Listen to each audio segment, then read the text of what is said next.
Malingile muayo uloy mata uusap-salan na mafuay Lenea venawa etumay Say-say itape o se palonga Tatalamin no ay so alofa Amuia oi ayo pia pia Ay leilong may lo upangatia Sao se so tau mua tapa amoe moe O te whaatalipea moe Sau ia o se manu ina lele Se ima moli o alawhanga isi au tele O alawhanga ia moe Alawhanga ia ele mamae Amuia oi ayo pia pia Ai leilong mai lo upangatia Sao se so tau nua tapa amoe moe O te whaatalipea moe Amuia oi ayo pia pia Ai leilong mai lo upangatia Sao se so tau nua tapa amoe moe O te whaatalipea moe Amuia oi ayo pia pia Ai leilong mai lo upangatia Sao se so tau nua tapa amoe moe O te whaatalipea moe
From the moment that I wake up till I lay my head, oh, I will sing of the goodness of God.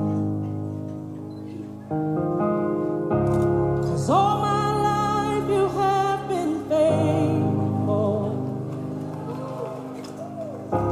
And all my life you have been so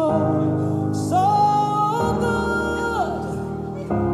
With every breath that I am able, oh, I will sing of the goodness of God. I love your voice. You have led me through the fire in darkest night. You are close like no other. I've known you as a father. I've known you as a friend. And I have lived in the goodness of God. Yeah. 'Cause all my life you have been faithful. Oh, yes, you have. All my life you have been so good. Every breath that I am able, oh, I will sing of the goodness of God. Your goodness is running after me. Your goodness is running after me. With my life laid down, I surrender now. I give you everything, oh Lord. Your goodness is running after me. Your goodness is running after, oh yeah, it's running after me. Oh yeah, your goodness is running after, it's running after me. With my life laid down, I surrender now. I give you everything. Your goodness is running after, it's running after me.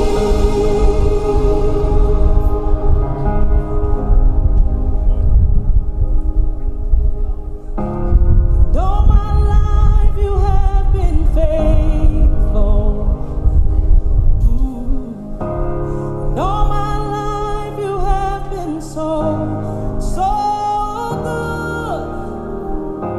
With every breath that I am able, oh, I'm gonna sing of the goodness of God. I'm gonna sing. All my life you have been faithful. All my life you've been faithful. All my life you have been so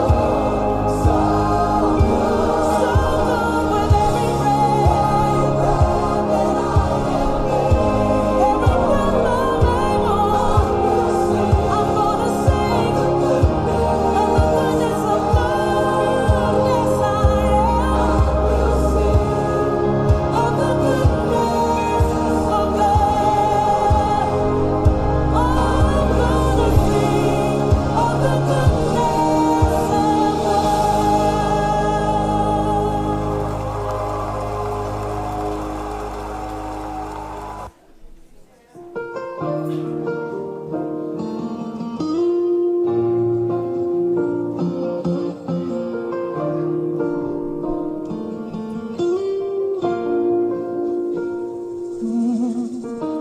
Yes, you will, ocean made. Well, let my fight on a whole fire, I know in a low of fire.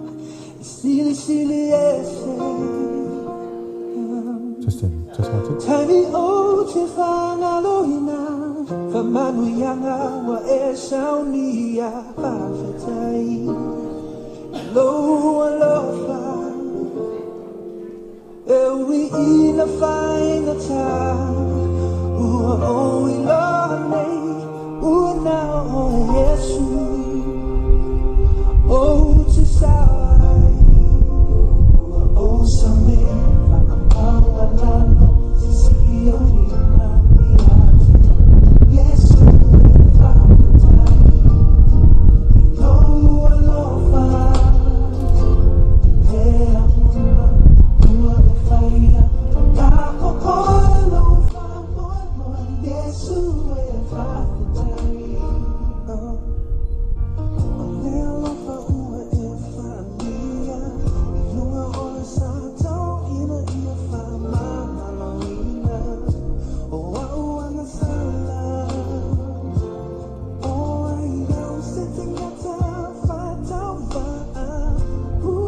Solo mai maunga luluina mea uma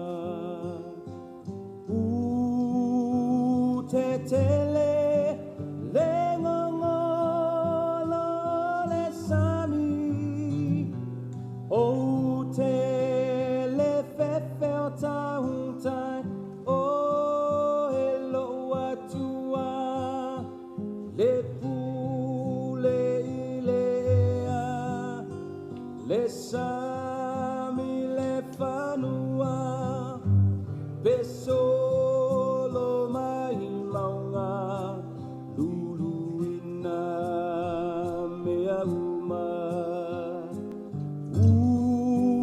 utetele lengongolo le sami o tele fefeo tautai o elo atua le pu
te malosi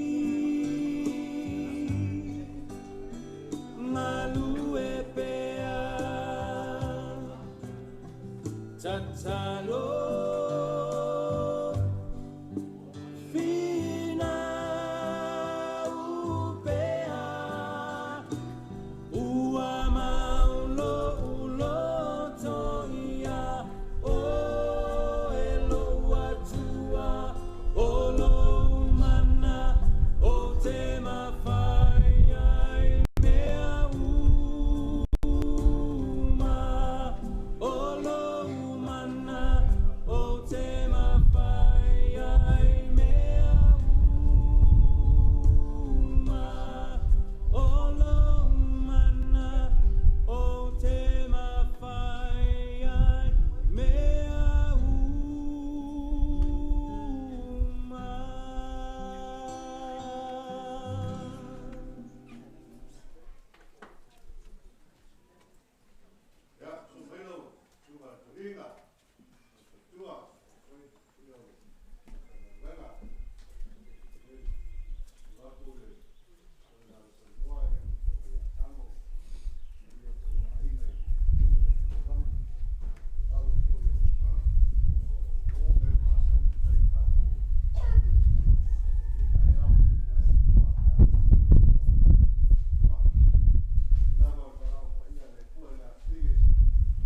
ai whakaile kua leo lo o lua pēr masinga i pa ia le lau sunga tu ina me manu le kāsia o le ngai kai ao par kāko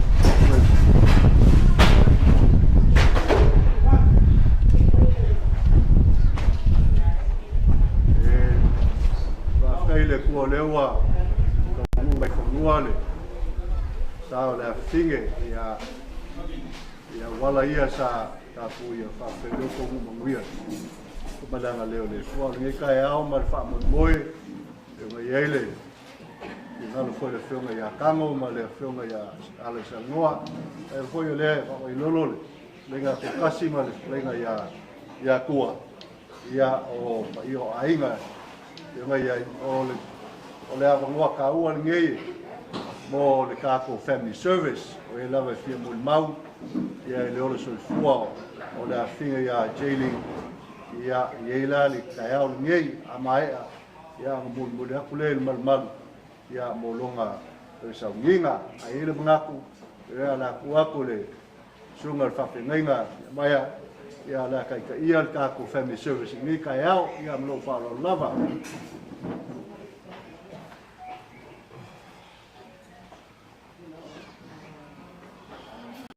Patulou le pai o le mota. Le ua wha malolo mai ha. Tamato ina maltina o ngā ruenga. Ia ua maua lunga ili ni tae au. Pai ala vale ala uwhai ngā ruenga le a fioli. Tua mausoli ka pa au fitalenga maua lunga lo koko wha. Ia mga kua fikalenga ia a pepelea fikua langia. O fikalenga e ai vangu e mafurifuri ai maunga. O le kofa e kua e ainga lea fia kusalangua ma le fionga ia kangu. E a ua mga kua le kaiaungi ia o le akako fai me fasolo. Whaatulo fo i le pai o le mamalu au fia. E ia upo le kongu e mangkua pule e le mangkua falai o.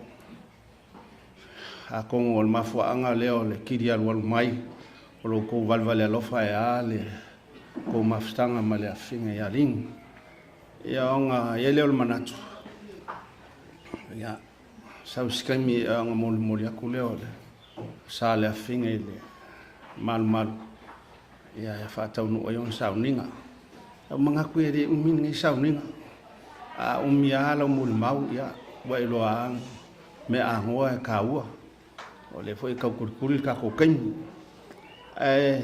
ako usis ka ko pese a makaingi ka yao ya ko aku lole la vanoa yele a vanoa mo ko aku e wo ya lingi malanga mai le sumaya sungale fatonu ma ya a makaingi ka yao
le maua le au fai ko wha.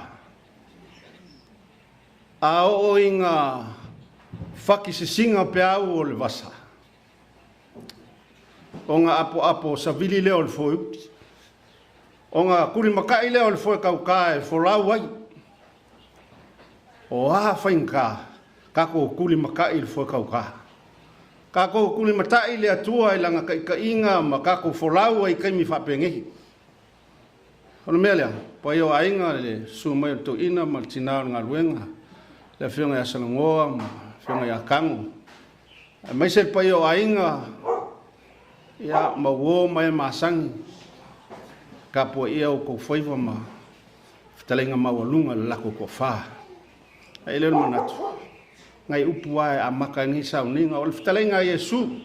E le va ea o upu ai o le malanga lingi. O lo mau le vangalia Ioane mta upu iwa le whai mo wha solo whai po lima. Pau ale le whai upu. O e ka iala ele malanga lingi. Whamail whitalenga Yesu. Manu o iai laulangi.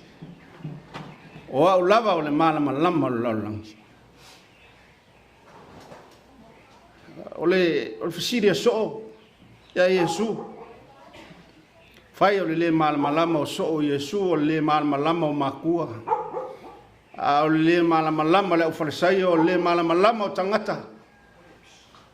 Whamai a Yesu. Le ai le anga sala le kakale o kawaso. E le anga sala foi o nga makua. A ia whaia iai ngā luenga mamana o tatou atua. Wa kako mangaku aku kupu ia whainkama, kako mangaku o kako. E le keimienga lue mai le li ma whapea mai le ai. Sei kako vava ai ngā luenga mamana o tatou atua. Whamaile Yesu, ia mangua o kako iai whakasi. O au le malamalama o le laulangi. Wa kako le malamalama i kele o mea. Wa fetalai mai le mangu o le kako iai whakasi. Ma fuanga leo kako ko anga o whalongolongo le upu whawina le atua ma kako kurivae. Wha malamalama ina o kako le malamalama. Ia anga le mai nita iau. O mangaku, ia mera mai se pate via, ele o safia sa sofango ngoa. Waku leva ngoa. E lausunga ele fatonu ko mafkanga mo malingi. Ia se kako falongolongo foi se mau ia al kako ainga mal paiol. Ia fa pupu mai. Ia malanga falor.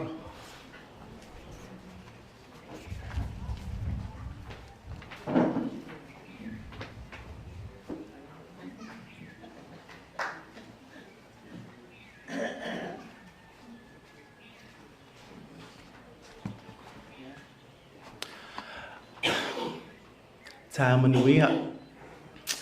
Ia mo fate ia foi le loto au wa o te leilo o au e amata ia ele tato moli maule nei aso. Ia ai o fesilingia po ai nei tangata ia o lo ingoa o amen fepuleai ia o au o le usolai tisia keilingi. O le mafutanga male uso ia sa amata mai I le laumua Samoana. Ai o le mafutanga sa toe fatasia a wawa wa ola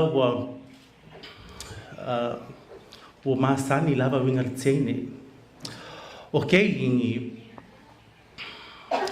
e sa o ai le upu e laititi ai maini a wa o le tene e laititi le tino ai makwa Aumoeualogo lava te tulo ia e tele lava ia tala e fia whamatala atu ai tu ia awa o te loa ia o tala lava ma ua ia whauso ai o le teine e pe e fili po o fea le mamao e whenga savali ai awa a whape e masavali I le whalesa ia o ke iwha mai whamere koe inga e ninga awenga I ka avali ai a whape e anu le pā ia o ke iala ia o le pā o ke lingi foi ia o whaia singa lewa o na mai ai le whape tau fia I foi lana whai me mawhai o le loto o le teine o le loto o le toa e tele lava ia langona ese awawa mo mai le tala o umaleola, but I think everyone was prepared. As much as we wanted her to stay with us, we know that she was at peace because she was a fighter. Every day on social media, she'll always post, I'm here back. I'm checked in to my hotel, which was the LBJ. And every time we always check up on her and see boa mai because ele lo lava so check in ele kenge. Ia ele o awai menma so solea o Kathy awa na fa pe fa sanga moli mau. I say o mai. But o lava ia e mato we have a thing fa pe makor ka vale ia ka mako pe se mausu. Ia I say fa moli mau I se pese. O ia e fatulo atu ia wa o le whaatonu tau lele leile leo. Ia ai o upole bese ia e whamanui ele malanga leo sole nei tai au.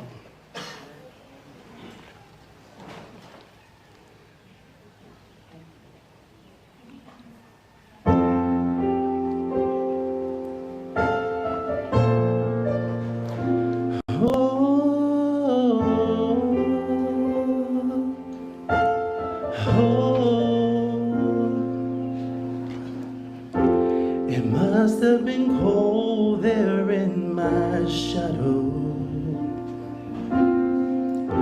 to never have sunlight on your face. You were content to let me shine, that's your way. You always walked a step behind. So I was the one with all the glory. Well, you were the one with all the strength. A beautiful face without a name for so long. A beautiful smile to hide the pain. Did you ever know that you're my hero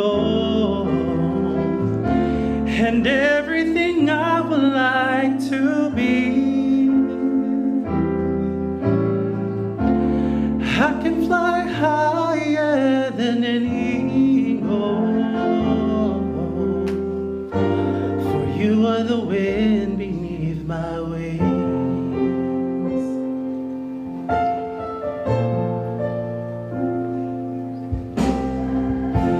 It might have appeared to go unnoticed, but I've got it all here in my heart.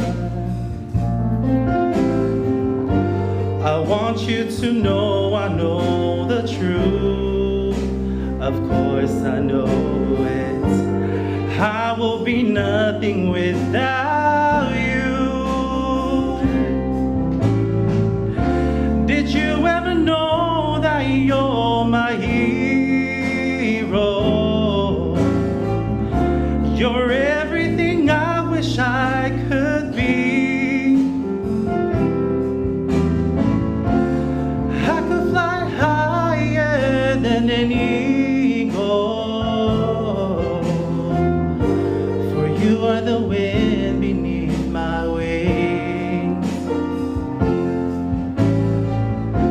Did I ever tell you you're my hero? You're everything, everything I wish I could be. Oh, and I could fly higher than an eagle, for you are the wind beneath my wings. Oh, the wind beneath my wings. Fly, fly, fly away. You let me fly so high. Oh, fly, fly, fly high against the sky. So high I almost touch the sky. Thank you, thank you, thank God for you, the wind beneath my wings. Il est soit for you secure so amen.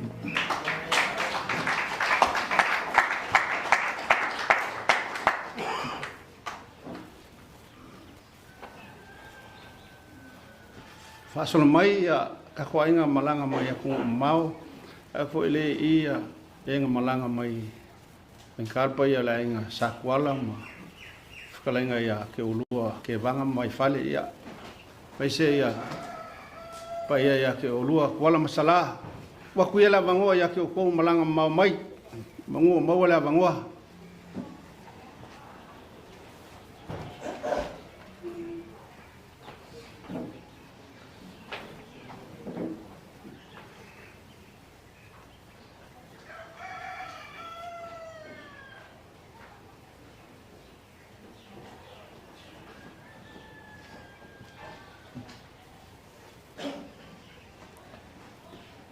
Sai lava I lau sunga ti a kona mo le aminoa. Ia I mo na whatala whāturi pa ia ma le mamalo le au fia I le nei tai au. Sunga I le whaiwhi au tau ina si o ta mapele ia Filipo ma le tina ia au tila. O e fo I wa fium tala au mai I moli mawina le aso fia o Jayleen. Ia whawhiloa ia tui lo tau pa ia. O tau pa ia mo tau malu. O le ale o iai sa tala. Ai o le ala o le tūlai. Se I whai au masui o le ainga o le tinga o Jayleen, le ainga o tiana mai polu. Ia o au, o le uso la ititia o tiana.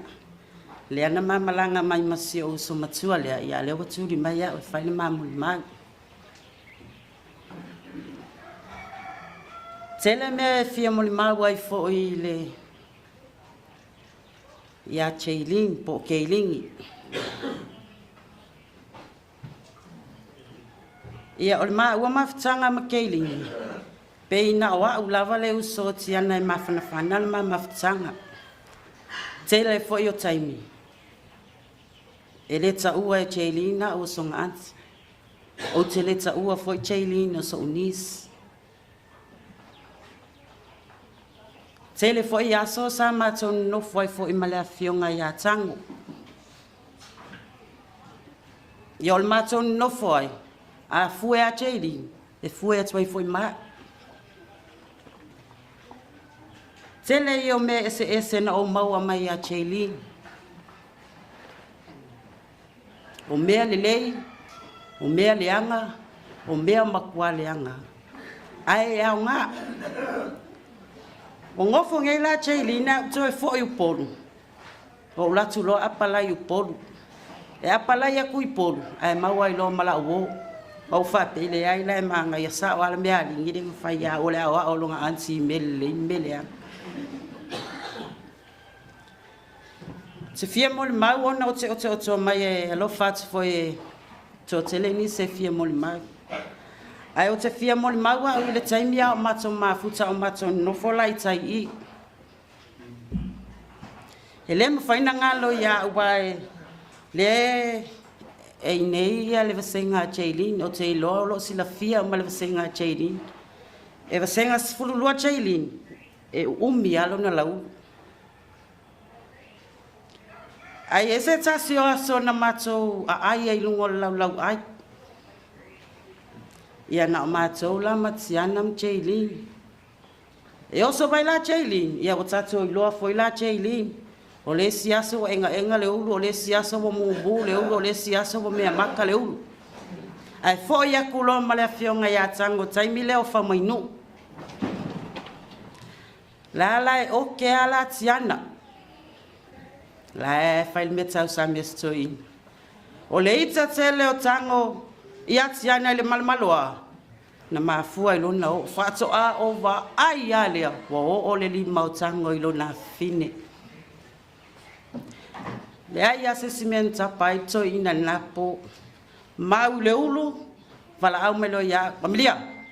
Se la ulu.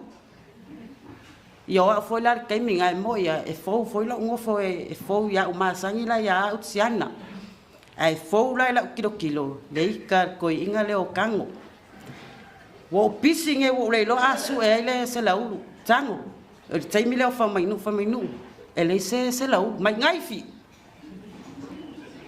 Koso lo mal pusa koso. Ave lo mal ngaifi. Nge ke waku keidingi. A vau mai tango ia taimi le. O le mea mua na. Na mua fai aile hea salana Jayleen o naifi. Ina ua umana se sele toi ina ia le ulo Jayleen. Ma olo I tono le potu. Le pisa loa le a vau ia keiringi o na matu ai whaasanga mai lo ia. Ke whai a kolo uso le bakwai de anga a soli. Whaka ia la ke ia whai fua. O le whawhinge lau ki anga o le makua le anga. Ia nga lingi ma lielo loko ong sa. O le siaso. Pe ia la e tele mai ia keiringi uka i a ansifui. O masani lava au ia i le taungo o fui nei taimeo matau mafutai. Kele ala kaimi. Pe ia la e o mai malang kamale o pira. E le ilo ala e silo matua o fui ma David. E sui da kia i o fasol muri mai fatua fao lar ka vale iluma i. Ai fanga i o i pangpango e ka fao ai. Le ma ua mafutanga ma Jayleen e le se mafutanga whapea e whawhainta. E tara noa mea Jayleen pe ia o a uolo nauso. Ma o lau fui tala noa na ia Jayleen o nei o Jayleen e matua ia. Valu lima Jayleen ai valu onua. So se taimi ala e malanga atuai tango ma le latou ainga i upolu. O a ua tangata momo e tapa i Jayleen. Fato a ta ua e Jayleen na ua o le taimi atua no unofo ai nei. O le uso. O le ta ua le ta ua i maa ua unofo ai. Fato a ta ua e Jayleen na ua longa anti. Ina ua whaalongo o whailo o tō lua mala o whanau. Ina ua whailo o tō lua mala o whanau. Na whaamu i atu Jayleen i atu. Am whamanu i atu. Manu i ai o oi. Ai sea. O oi ar kaka ko kele lau whangau kako a ingo whakoi. Ia au le akiri whoinganga mangui or kako a ingo wa e whamangui a mai a uma sea o whangau. Le tele na wani stala lingi. Tuni si moli mau o lo sira le atua le ta ua mafutanga. Le ngata ia te a. A o. Uso matuangani o si o tina. Moli mai o lato lo whaanga. Wa le mawhai o na awai mai o no se tasi foi o tuangani o lo mato tina o whailangi fo langi. Ai o lo momoli mai o lo to lo whaanga. Lo a inga mai le AUVA'A, sa tawa, lo to whanga. Ia, o no umai na iai pizza o Jayleen wa tele au taimi. A malanga kuti ia keiringi o le matonu. O lo na ingole fa ingoi o le mato a inga. E malanga kulole au vaenga ia ai va ai le mako a inga keiringi. Pe ia keiringi o le kupu fo inga le mako a inga. E ka pe uma umukuka wa foi lau mako i upolu. Ia wa o nei o le o ngau. Au mato pusa kule umukuka. Po le ala le pusa i feo le umo le mako a inga. E a fio le ia le kenge le o keiringi. Ka pe uma umukuka o le mako ngu. O nga o le whaitetenga nga o no e maisela. A lea la uaru. O lea toi ei foi la se keiringi o kuingi o le mako a inga. Wa pe fai mai o le tina o le mato tama, o tua whawhine o le mato tama. E whesiria ia keiringi o ai lo kuingi. Tasi al tali o tangata o le mato ai. O keiringi o kuingi. O le ingoa lea. O le sila ingoa keiringi e la kua pisa pisai o fale na oti. Ia. Alu akula le kenge o. E whesiri tangata o le mato nu. Po wa makai kenge. E fai mai a keiringi ia. Pe makai pe le makai. O ia le fale na oti. O le tau poule na o le matonu ui le AUVA'A. E so se mea la e fai al mako ainga, e whapiko, o le kua o keiringi alu e le mea, me e kangaka kurungo foa. O le alu o keiringi ai le mea, e ave le lei. O na mato mala malama le a Jayleen, mai lava ilo na lai titi. Ai le maa ua mafutanga, kasi al kari a keiringi e fai mai a, o ke fai aku loa lingi. Wai kele nga wha kakai a wala kenge me makeo ai. Ai whakuringi. E lea nganga e alua ngai ke ma. Kasi ala kala keiringi. E ke vai mei o ke mai. E ke vai mei o ke mai. Kere mai. Whakuringi o lea lofa le whe. O le kari ale a keiringi. Kere mai. Vai mei au ke maa losi ya. Ia. A vea foi le nei avanoa. E le ngata foi o se moli mau ia keiringi. Ia o no lea foi no walu te lea lo se ia tango. No malanga mai le mali wa show so ya tiang. Tal sanga mai to ina ya tia. Dia. Tai tu na ma o e pem fa na e mo mai se tene se ino no fonga. Na fa longo la ke dingi. O fai matan no nga matango lungo la la. Fa pe mai to ina ya tia. Dia. O te mana o se tene luful valu, luful fitu tau sanga o te le mana o fai se to o lua. Fak oi fekau ia la lau fai mai e la kengele ia e ongo e ia ia le ai ngolo ko luanga ngofo e le se ko lua ai ia lang kamba fa mer ko se le ai kunga ka mai ke ke manga se kengele fai se ko lua o so ngela ia ko ingal ka vale la mai lo makeiringi le la tango se fato ese atu la wa fionga le waka o ko mai i kengele fa mai la kala keiringi ya kia Amelia, e ke faya lo le mea le faya koi lo kamau, le fia lo ya oi. Fa ai sea. O te le mana o e au mai se teine la ititi, o le wale ai se to o luo lo tama.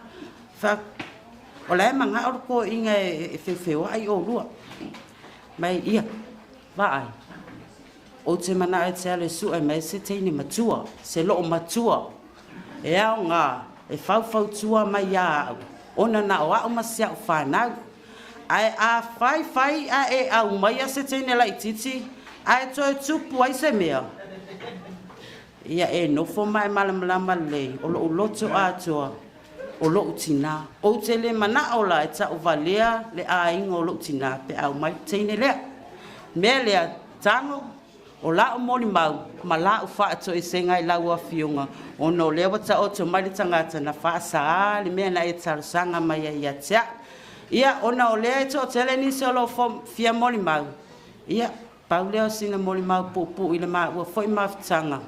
Ia ai tawina alofa mai lea tua lingi manuia lau malanga. Mua atu e whatari mai mātou.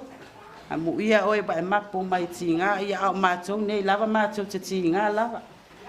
Ia ai manuia tafi mala lau malanga ono Yesu. Amen.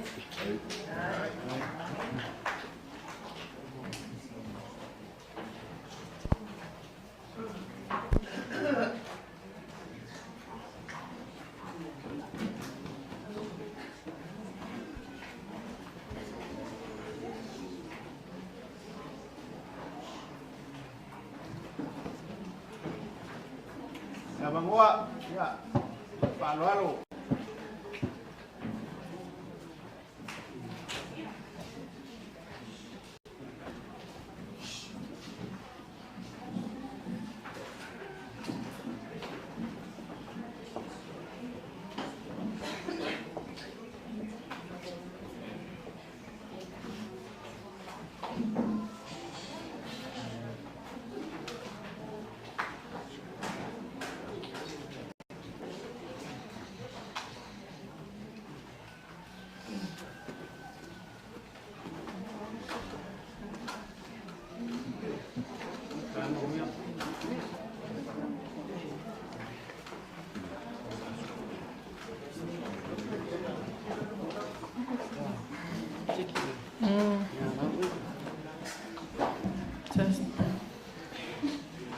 God is good. All the time. Amen. Yeah. Tala mai le langi le mamalo le atua sisi le ese le nei tai au. Whalia fo i le wani munimo. Ngā luenga mamana o na au. O le aso ma le whilinga. O le aso fo i ma le mata i ngā tila. O le aso ma le me tupu ai. Al nei aso. Yeah, e ui lava i nā tātou whātasi ona o le mia ia le atua o le usoia Jayleen. Ia e taitonu le loto ma le anganga. Ia le whain sau noa le taitai o sau ninga. O le aso le nei na whaia le alii tātou te oli ma fia ai. Psalms 30 verse 5 reads, Psalms 30 verse 5 reads, weeping may endure for a night, but joy comes in the morning. Amen? Ia e o te lei la loa, e mua no o whatu lo i lo o tō pa ia mo lo o tō mamalu. tulona le susua i o taita i o le sauninga. Ia mai se le aingo sa le vi o loo papa au i le nei mota. Tulona le nei a fioanga o le whangai sa.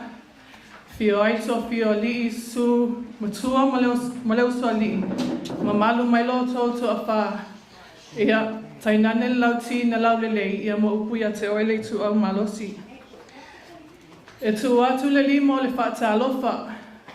Good morning, greetings, ta alofa lava. O aule nei o timu lei Natasha le du sonoma. Ia o pango ma whangasa. Le asa whalongolongo atu i le moli maua le usole wa umatu. Ia o Jayleen, ia o se tangata ula vale toi tua le loto.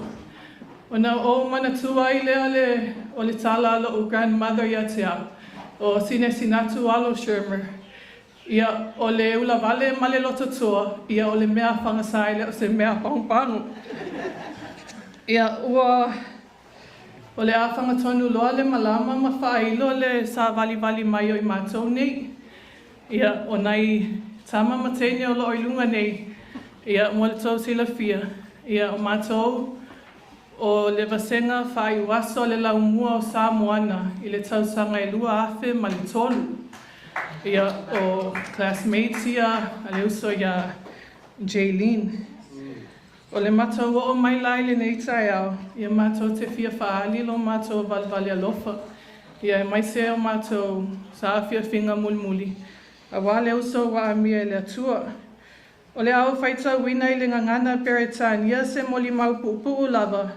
Sa tu sia e le uso ia po le mātou classmate fo ia Antoinette ta lao le whale alii Fisher Slade. O lo Aumoeualogo i Hawaii.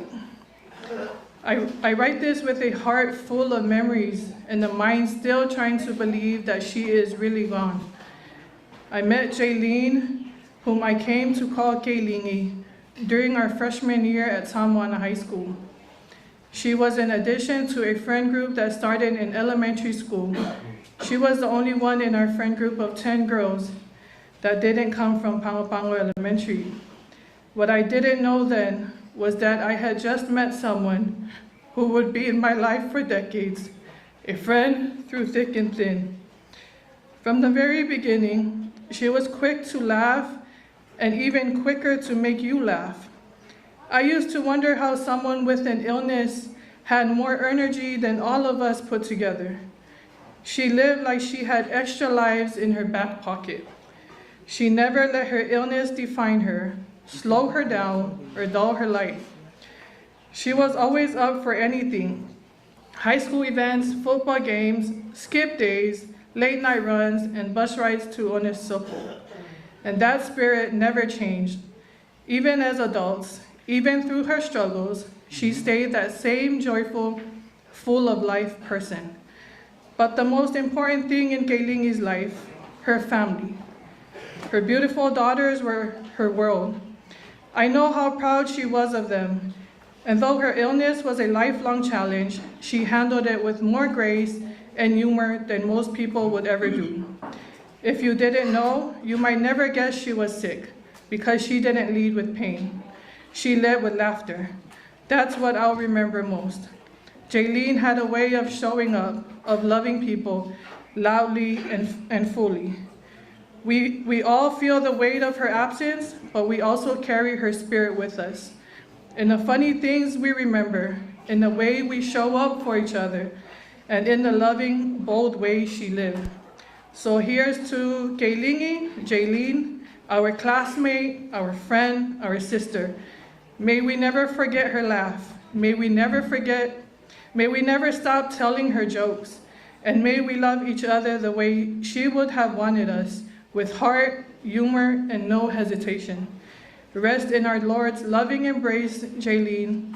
You did life your way, and we're all better for having known you.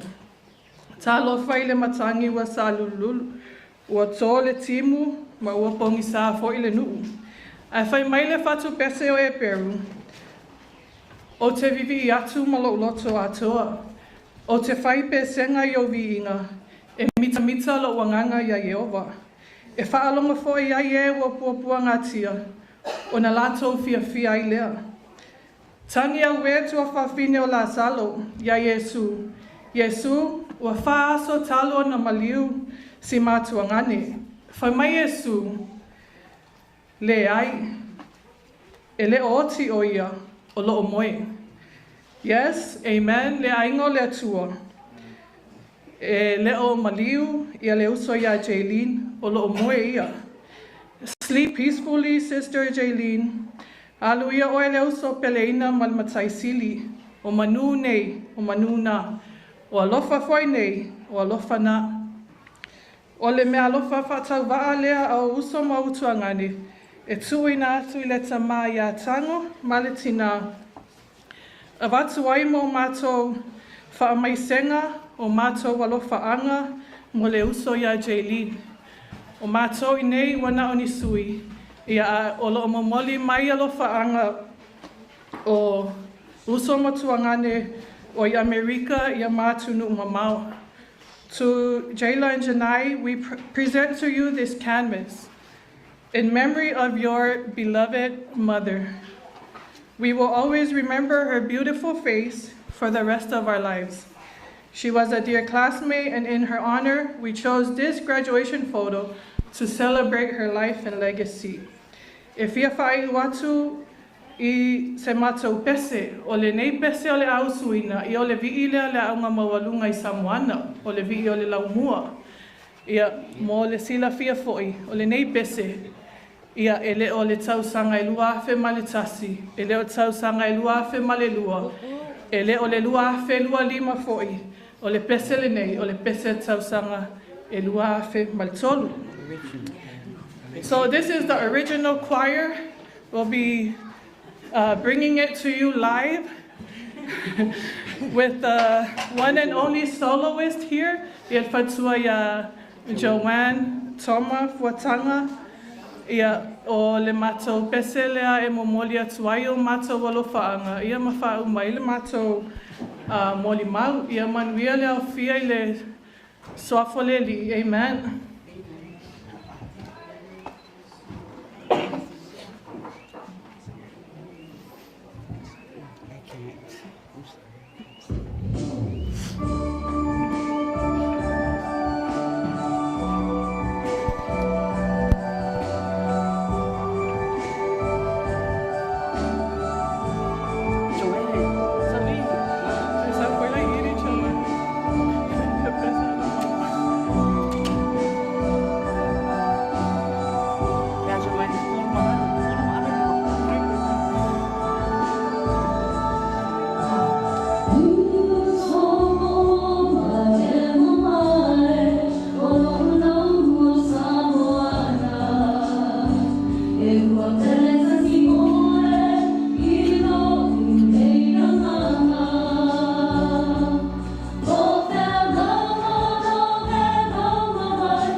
Up, up, up.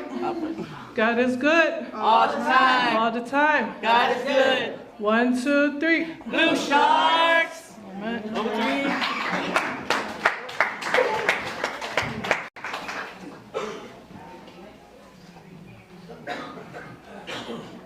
Hola, Manoa.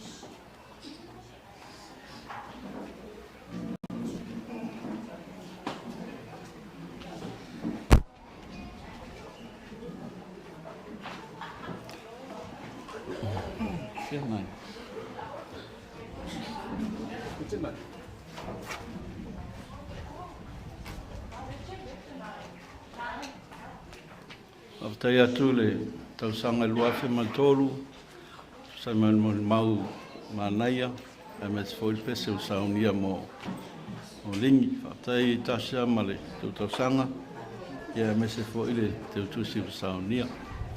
E peia o rina le ngā lingi whapera mi o ke lingi. Ia, ai whakai aku neas. E whai aku mo le mauranga le, ia un whau maku lea nangoe. O walfu kei mi rapolok.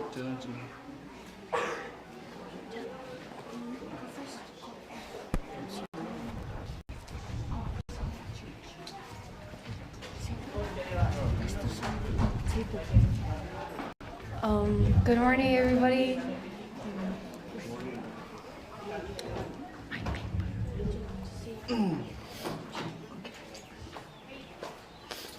So sorry.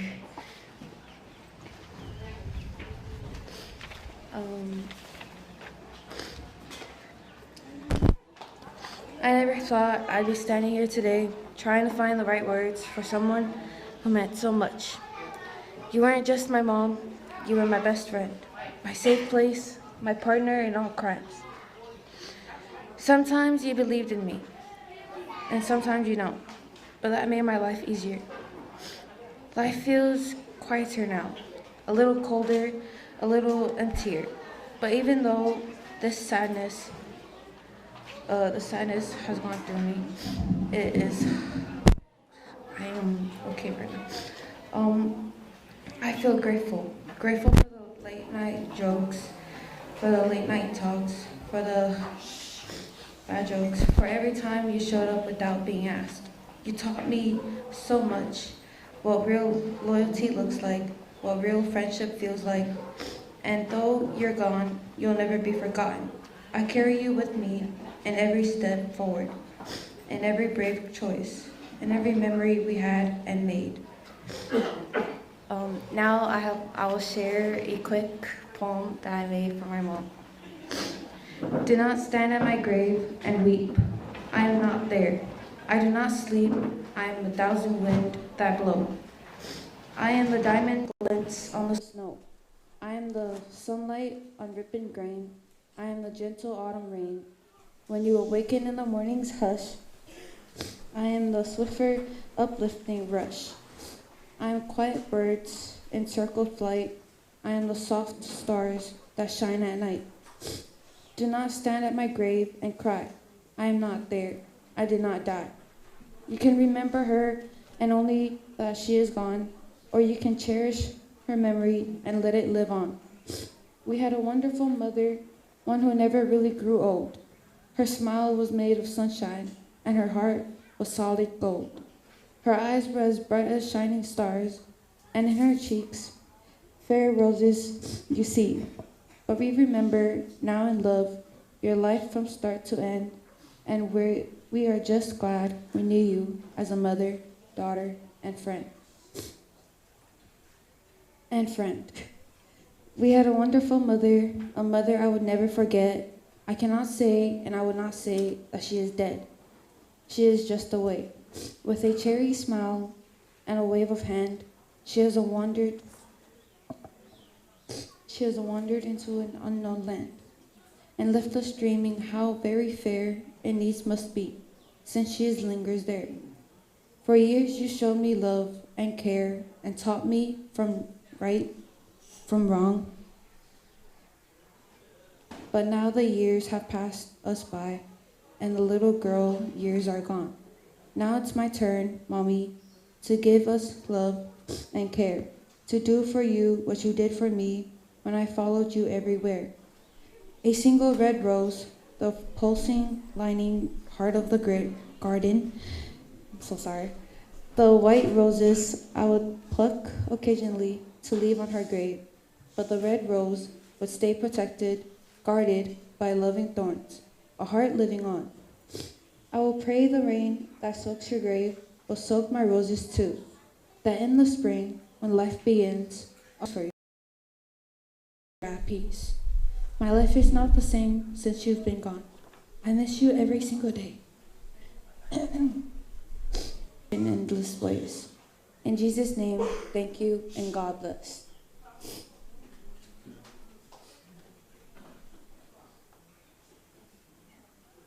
Although my mom is in heaven, I should be happy about it.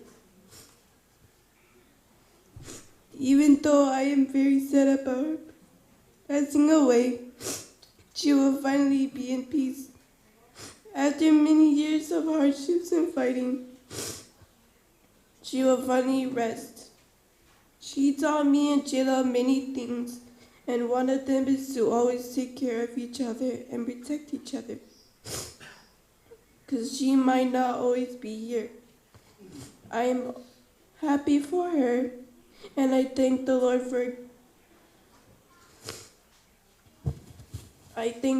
for everything that He has done for her and for me and my family. And that's my speech for today.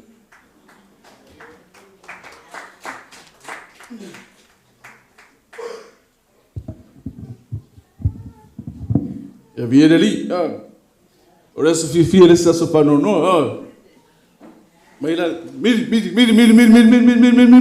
pazia, amen, ya, dawa ku ia, mus mai se uso ma se ku finge ne o ki sa fai se fai o masuyo ma ko fa nga ma ku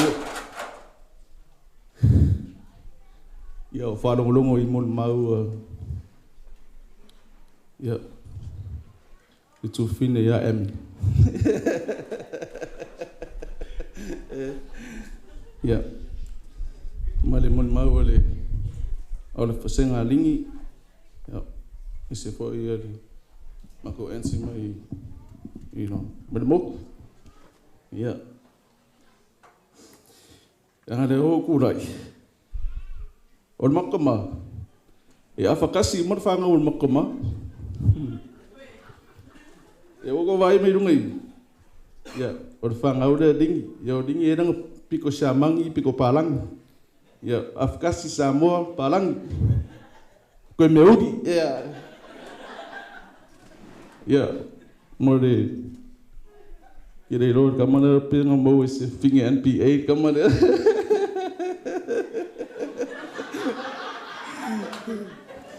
Ya mata uso roi au mau ia tunu mau ya ila mole whana awai mai ono ngaluenga ya tari na wani tala i momo no sidavi inga mana whaftai lo tātou ta mai lunga ya nana le se lolo na lofa mono nanga le tātou te lim whauna tātou mōne ne ia wanoa tātou te wata se whalalo nei malu ono le tō fini ya watu le Whātalo whātu le ta māma le tina whalenganga, mai se whoi le malo le tātou nu. Ya, ma le pai au tātou ainga ma. Ni se whoi o wō, o whāpeo na a wai mai. Ya. Whālongolongo mai moli mau. E sa o mā moli mau inga whai. O nei teini. E matoa le titi ar tino. E matoa I toa lava roto. E mai man matoa mafutanga ma le tofini. E ia Jayleen o le sia matoa tina.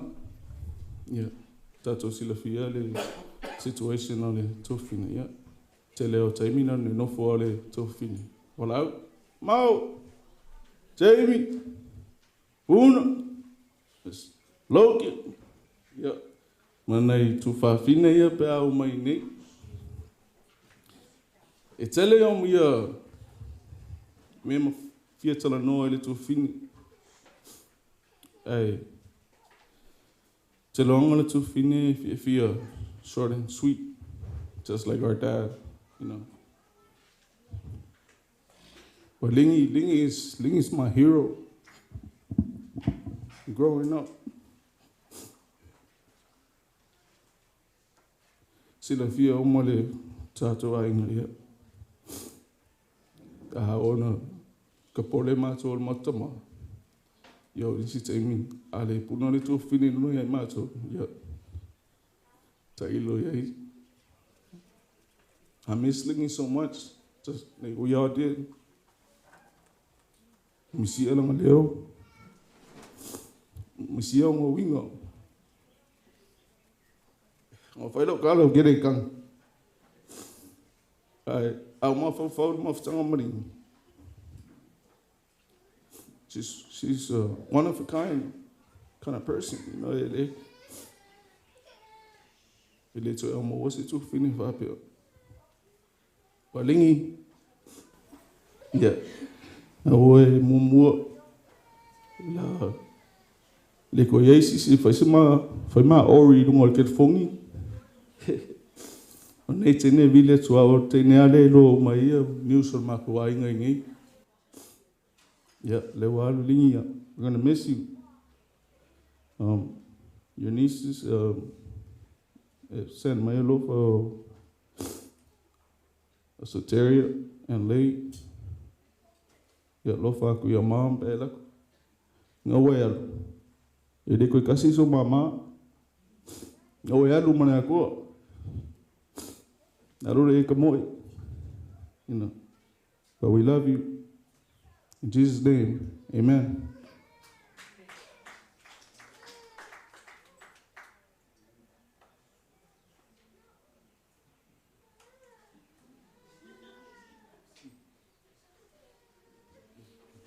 Praise the Lord. Yahweh, pupu along with mau.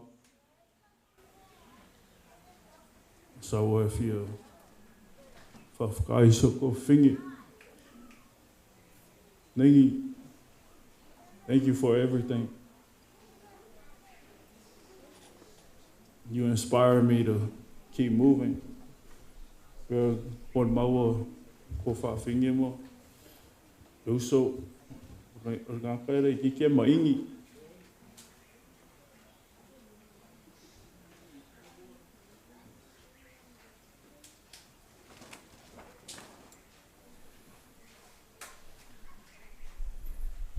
saola kemi saola kiki sawa karo ke ringi e challenge lo mutua o le pele lo kinga ai pele nga ya sokoma yeah. You know, we always bump heads growing up.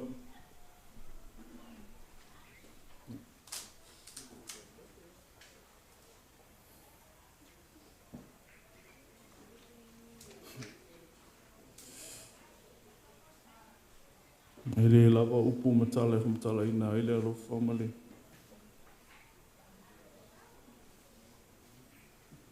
In 1880, she was my #1 fan. Ki maolako ia onga. Knucklehead. Naku ia onga. You know, SMA fight, but still, she was still behind me no matter what. She was still behind me in my corner.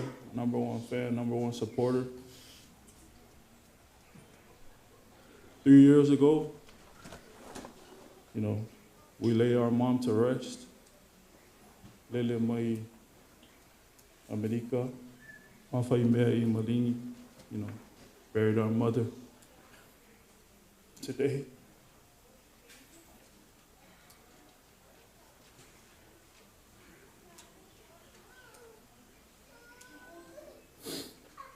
May you rest in peace, Lingi. Wai meo kou alas kanka mea, o wai vai alo loko ke mini. Kaya ku, kaya mo, oko uma.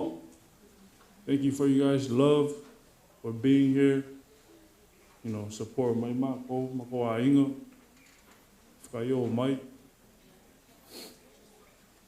Mama pupu unga. Okay.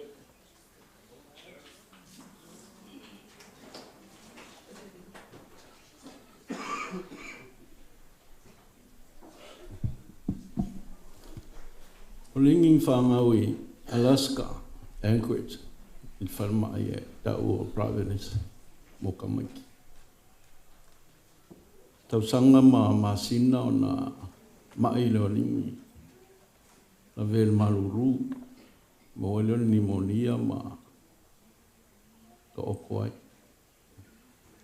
A vese leo le si tu o mama. Ngola mai ala I el tasi male afa tausanga I le afa mama. Te yo ana wala ueleli. Matua lingi. O mai I le whak o lingi. Wa vangoli kule mama. Ya kule I mea le whaku I el mama I o mai I o mai le kule o le. Olong whakpak. A ola ngā awe ringe whailang karwai pe whafose I whoio na awe whalma. A whaisua ngā whalma. E thiu e sue me o I whak. Ia ngā o ringi ala e masangi no ama. E lei ase si o maa koa o fo ia o ke lithi mana malama ia ilanga ia. O ke whewhe isi kemi ma upole ke lo kemi o saima ia lingi. A vena lingi whanmai kau su e whau mai po whea I whaku e. A saki aku whaku ringi lea I o lo whaku le I. E wa voi whau mai e. Ki ngā uma whiawhia le whaila ringi whau mai e. Kako whau mai ngai sa moe le whaikau I whaila o mai ngā o akua ka whai mai. E whapenga leo langa o lingi mai anonga la kiki. Pau a whau I leo le mai e kasi mai ngai kuila. Mai ia le iwa se fulu o mako kaungo mai ngei e. Ele ia se mai whapenga. Pau a leo le mai kasi mai ngei Samoa. O lingi o skanga ka e whainka. Mai. O longa a koa al whanma. Mai ia longa kiki se i o anu matua. Kele foi wha moe ngā mafo whau e. A tongo e au sia e ringi no langa kam whai a onga ma tulanga whapenga. Ia o le whai as ngā whatau nuu o ngā tulanga ma. Ala kiki a ringi le lima tau sanga e makaka ngoa ringi. O la se mo e mau foi pa umane au.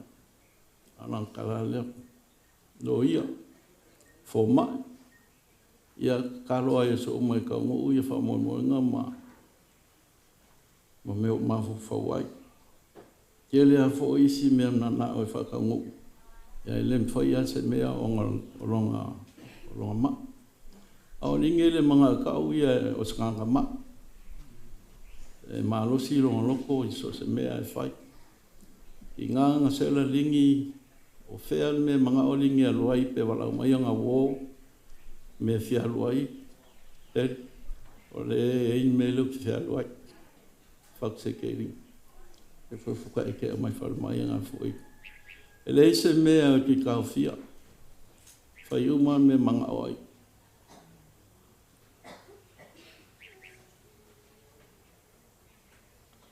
e ding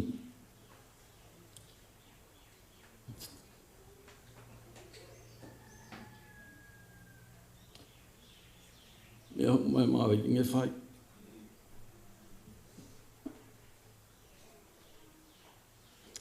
awan me ngo ka fio foi o son ko ruo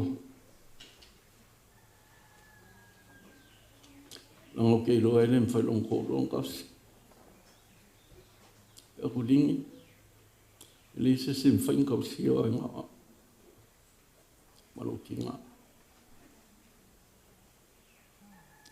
e kele kupe a kame ke mga wai e milionea e le se sim foi ko sio o maua nga ualu long kinga sa pa penga foi on fai ele foi me mga wai sa mga o foi felicion ko rua sa kulingi o mo fai akul o kala o ele fai sisi yang ko si o le ko yo o le ko o en fai ko si o o ka ko ainga maka ko mo ainga ele se si mal malama e ko inga uanga maol ke mi mulmuli le nga maol ferma okay ya fo ko fai melan kala kia eri I'm not asking you, I'm telling you. Whakolea. Wa ole la whai ko rua. Ale ka oko lunga mo ngai ki ngā inga whai ma. Whakuringi. Te mangkua o ia, iskamale ngā lua ngofu. Ea. Matula le whai ngwhare ko ngunga whara lao ko ea whaile. Me malo si ia sa o le kala foi un fai e pokala me foi le wa o liki so ya o ke le mo fo le fa penga no si o ko lua pe va pe o kulanga ke mga wa ia nga ka le ma fa me o yo manga ia ai ma fo se me fo le se fai ko ponga foi lungo lo mo nga le ma ka le kupu menga di ia mo ia mo maul nga ia soma ese fanka o ling ma lo si lo lo afe su kasinga ko red I think pa uma wo i lunga long mo anga ko ke i maya ke i mea whai fo mai ave ese me le lunga e o ksengi mo me whapenga. Me ngai loen ma lo si loko ma ko loko le sos ke mia. A ke mai fo lingi pe ke mai lingi ngai kai ao e kula no fo fale fe mai o e me lo ke alwa. Fakso yo fo ya ori le fo ko sa fo ili ya na fo ko ya. Umalanga o ngai lua fe mal ko se me ke ofia o lang kamat sa ko le ai o ke lo le yan me ngai ke mo e ke lo avakara ko ke o ma amen ko ma tasia ya juli mo ko ka fa yo lo fe mal ko lo fa ilang fa o lang avaka vale lo fe suri lo uminga fa ka le skenge ke se ya o la ka va o ngo ke bu se ya le ka solo ko le ma fa me mga oi o ngai sela iro foi sela ma penga Ia, inga ua, umaku le ora long ki ngā. Mailing e kia, teri, e re mga o ia o koe whisisio pō. O, ia si ma whawhak, whai ak bai, kau sanga a ko le la kua kuia o ke ma whawhak. Kali mai loa o ke, ia whai lo le. E le kali mai se ring, e le mga o koe whisisi o lua o long kama. Ia, ngā lua lua lea inga ua whailoa ima. Ma siong ki ngā whau o whiwhia. I whia ama. Inga ua laka iong ke munmuri ai rei tau ko ke munmuri. Alu ia roe se whailang kalwai. Ia i rei lopo a whesa wai. Kei lova yaso ngai kei wale mou mai. Ko kala lingi whaiak. Mamati. O ke le alu ke whakali o ke aise ko mou mai. I lo mai. Te whia whila suros fulongo makangoa. Whai mai le e kia. Ali tei. Wa ulo prinsese a. Wa whaangala le eraser board. Whai le wawo le whaikoi kau kala mai. O kusi mai whai le langkala whape mai e kia tei. Am I your princess? Whaku I. Ia koe kapela ngā eraser board. Ia koe kusi mai le sianga whasili e kia.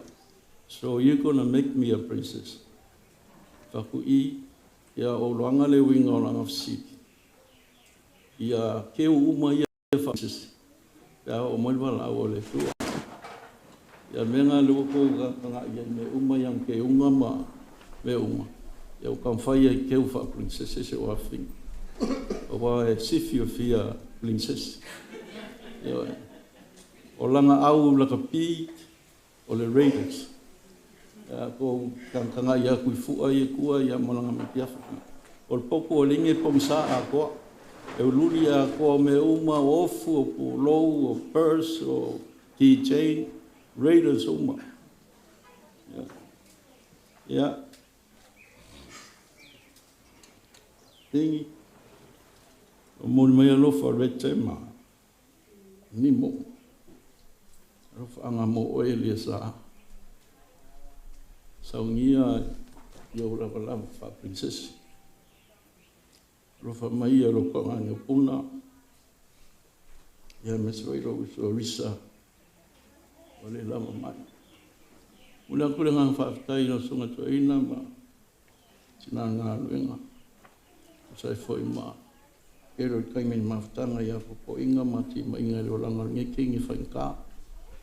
Ai mes foi lewa. Koi ka ngok maile sunga ia saimen sa whai ma. Whai whi awara o talvo. Ia wasi fia foi saimen na. Leo langa nge kingi e whalonka. O Simon, sunga ia Simon nga se whealing i lua fisu kasi leanga o tanoa kuai. O mai walele ponga o taongi alu walele, sa wale kala alu wale. Ia koe wala au mai lau whainga lenga ka ofi au. Sau e roa whinge lau awe whaima, o amako o whaima. Ua, nea ia se mea koe whai ai. E whakoi mena ka ngua kore sunga ia Simon whaima. Rako sai me ka wale mo ka ngā walingi wale ia se mea koe whai ai. A wawe la ngā ka ngu sai menu wa si i ma ras ko ngole ole ia. Anga koe kope ia, ko mawhiki ia, ko reirai. E lo awa umaringi te milai.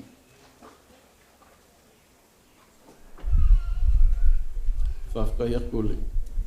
Suma sai me lewa e tau mai, sai ako i ai ngoling an me se ngo wo Judy ma Janice o ko esele fai wo ngi kengi ke lo foi pe i kai sis e ola i se ola ma fia ia so uma e fai ka me tupu lo langa fia ling longa le o langa e ola fia e fai wo fia i ka uma e le se me e kai se sile ka ai mula kule na whakakele ai sa ngi aso le fio mai ma ara mai au sa ngi foi sa ninga e lengi mo mau e fai e o falsa pe a o kuka ki mata polo ngal mo mau wal sungal pa fe ngai nga man na ben ya o lingele mo se me umi be nga wo pula e ko ngai fakke a ku mon ma inga ya kasile ku al polo atama ya o ma hole ale yo ya mangu yang ya so ma fufang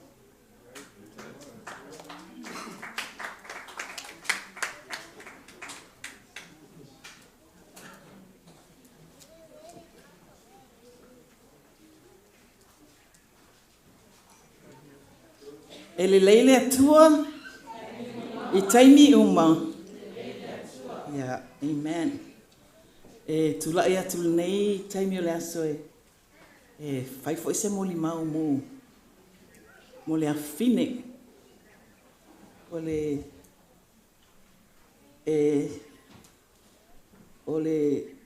O Jayleen fai ngoe ma o le mako miracle baby. O le nei teine yei tal tununga. Ola I mavenga. Awana ola mai ia pe on tal no atu sion tama. E mai le olanga. Ai tinga lava na mai. Ai fa ma losi ai mea uma.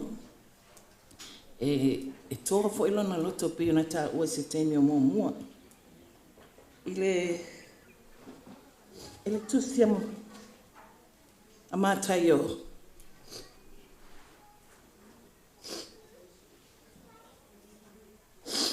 Tu se matayo sfulfitu fai po lo sfulu.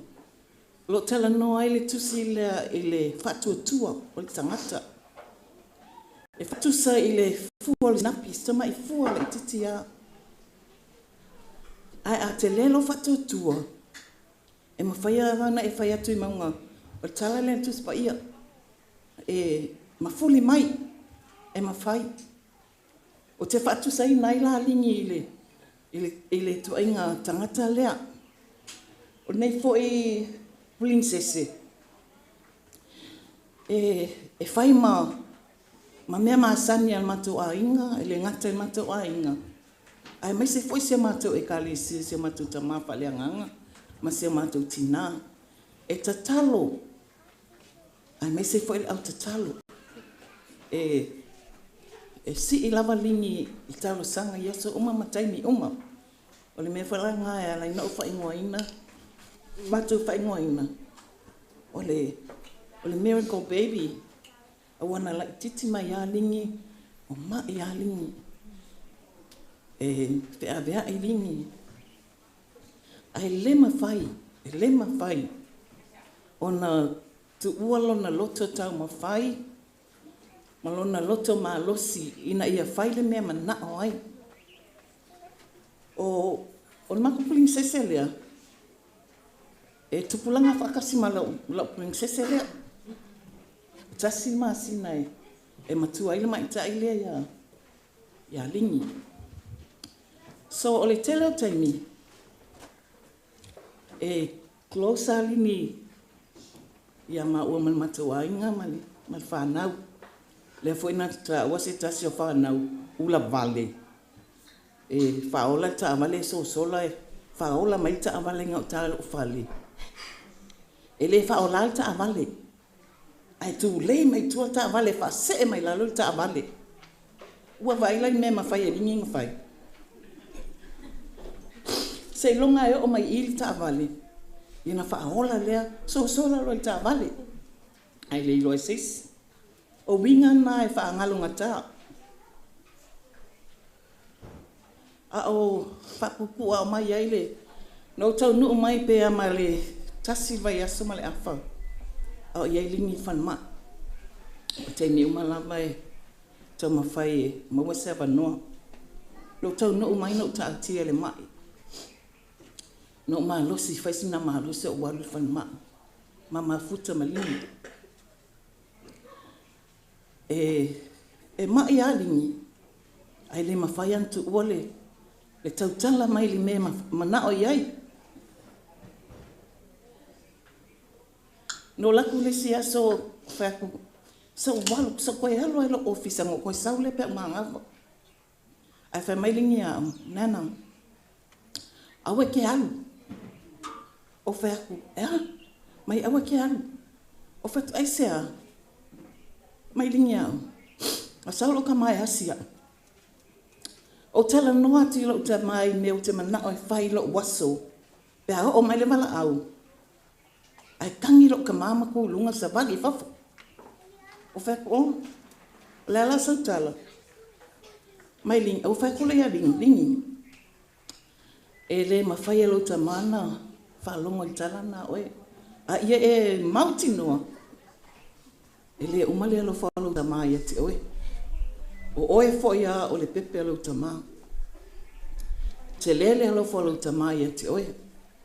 Pe ia na lo fa mai le tua ia tātou. O fa ia tu lele. Le aso le lingi. E a le ame o e tala noa mai ai tūlanga na. Mai lingi. O fi malolo.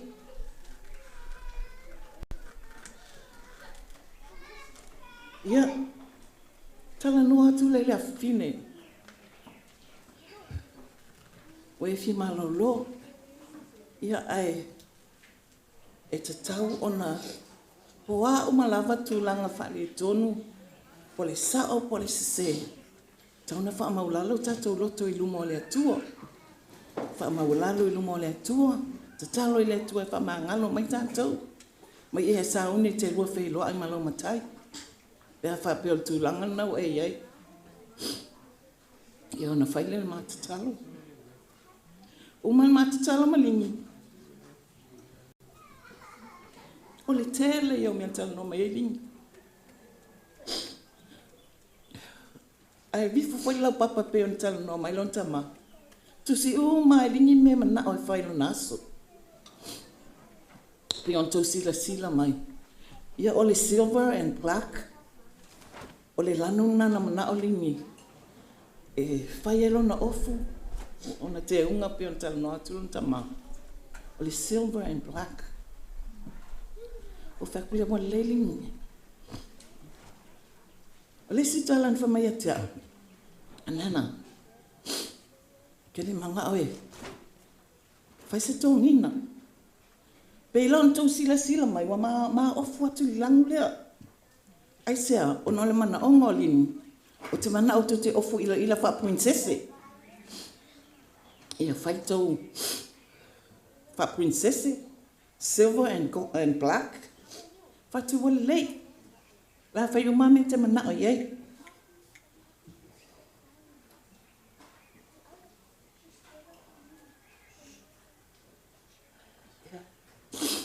Umana tu si umame i lungo o le board. Lini wale lei. Awa te pole. Awa te pole o lo so i fuole atua. Ai longa e mamena o lo taimi. E le pule ta ua i mena e pule le atua. Whaingata na whaangalo winga le awhine. Telo taimi leo langa o linia o le titi mai a le mau i latu whale, e mau i oi maa whale man matu o ainga. So se taimi fo i ai, e ave lingi whanma, o le pele fo i le matu o ainga. E pele atu matu o ainga, ma le teine lea, le princesse lea lo ma whanau. E whai uma fo i ai David me manga o lingi.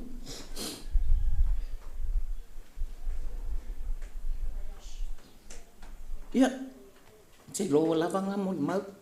Raka leto tele lau fia mon mau. Ai, man mia tele maranga lingi. Ala atu le.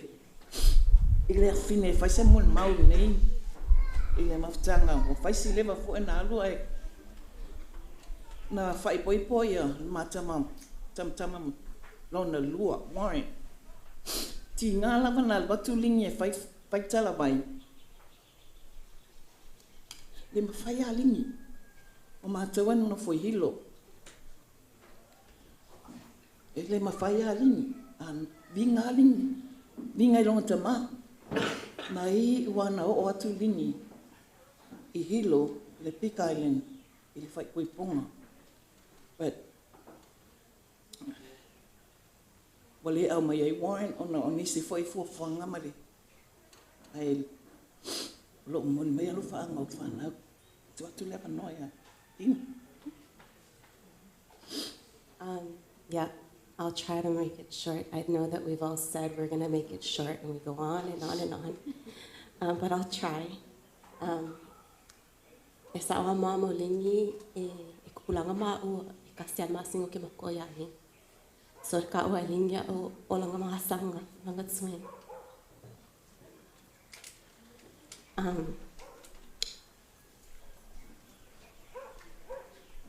Lingi, you know, just like everybody said, she was fearless. She was indomitable. Nothing could defeat her. She could not be subdued. If you told Lingi no, she took it as a personal challenge. And we could all be scared for her. Kalwai, we all knew, you know, that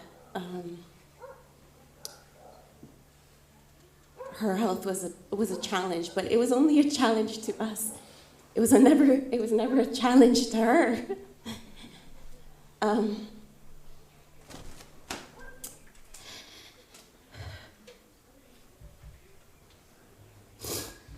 I feel like growing up, I was so, you know, I was strict with all of the younger cousins because we were the oldest in Papa Tango's grandkids, she and I.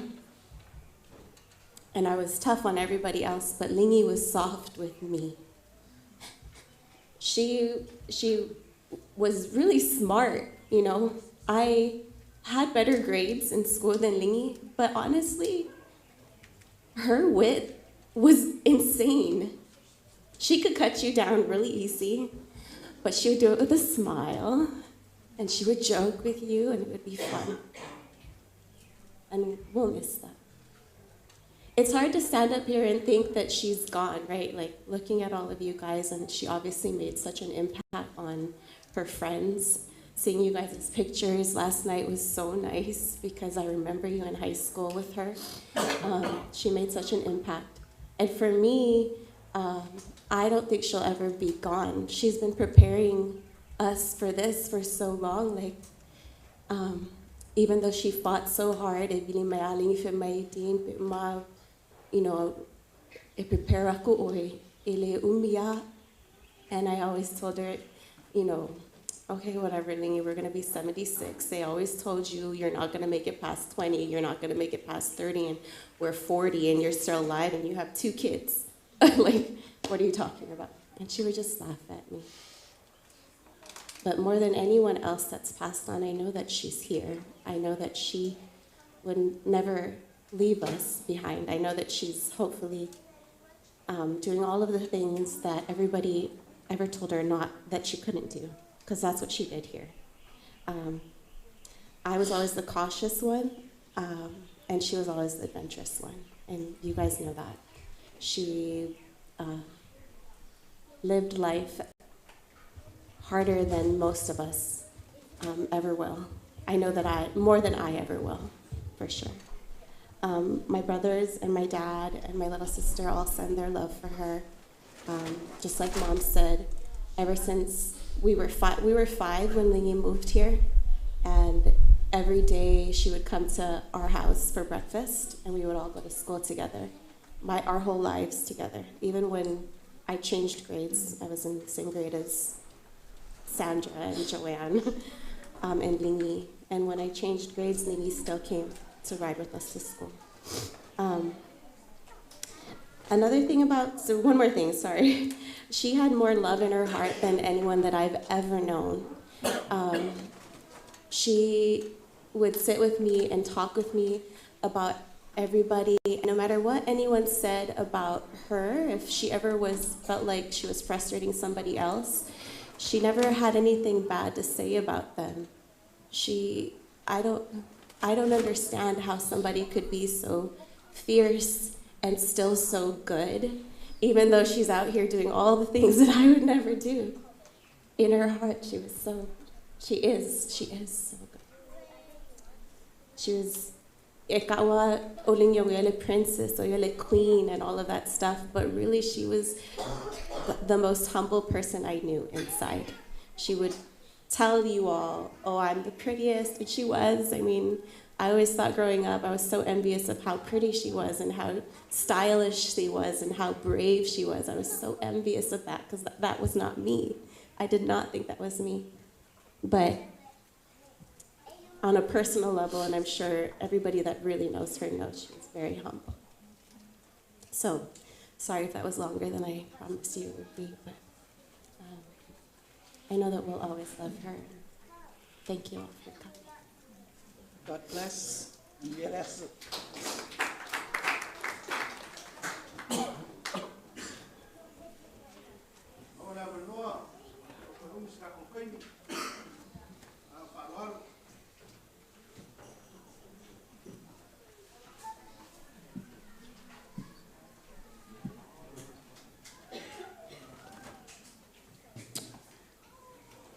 Ya, ia le li.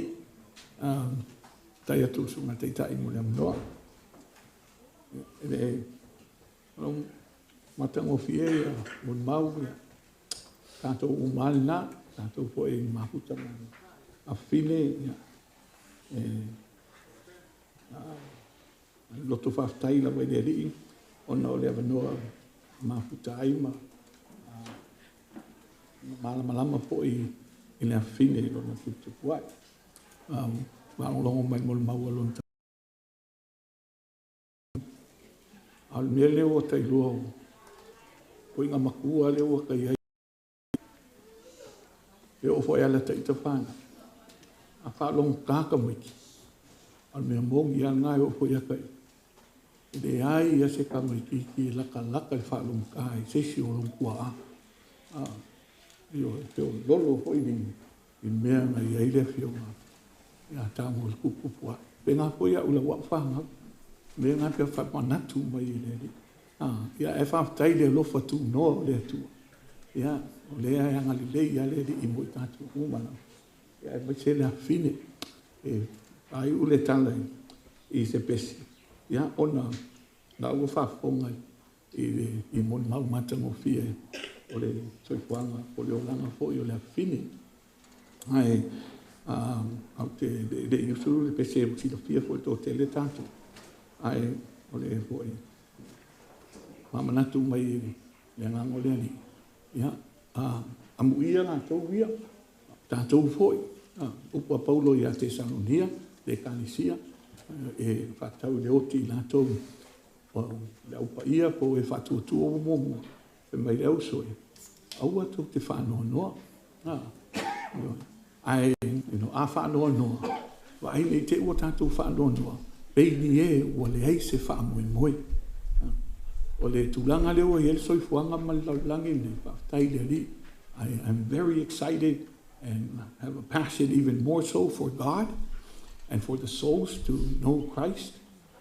Not only Samoa, Al Pacifica, o na Watailoa.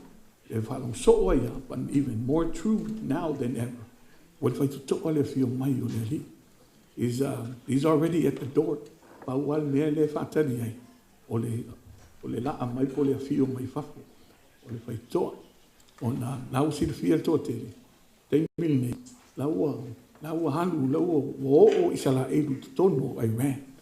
Weti o ngai whai mai el tus pa ia, tus i eskielu. Na wano ia mai eskielu le ono se lau. Fitu se lau tau sanga taru ai. Le eskielu na tolus fulwanu, tolus fulmaleiva. Papapu atu whampea. Eventually, Russia will be pulled in. I don't know how, but that's what the Bible says. Turkey will be pulled in. Syria, because it's a must. Te ka kaupupu, te minatupu ai le oso whai e Hamas, e Octopa, o le tausanga o mawai. Ia i Samae, o lau tala na whais matu e Panesia, tātou tāpena, ka ko kapua i le rii, kanga le nganga pa ia le lehi o kako o langa i leo le ato atua e le mese, ai ola i le rau nofa le mai le rii, ma loto wha mahangalo, o mea mai e pina ngalo i le atua, langa i leo sengu mongingi o kako, langa i le to e fo i le lei, le mea le ua iai le teimina o so wha ia Israelo, langa wa umana malo ia mai le tusipaia. O le teimini, pei o laika ke maka i perufeta na tusia sa kawia, tadielu, pei o laika ke maka o lako kusi mai, mea ia wa tutupu. O kaini whapenge, nga fia ho o ai au perufeta lea, leo e soi fua mo olai, amu ia tātou. Amu ia tātou, amu ia, we have no excuse. Ia sili tāua whaatai, ia halingi o nātou fo ia, e mamai matulanga ia tā otu.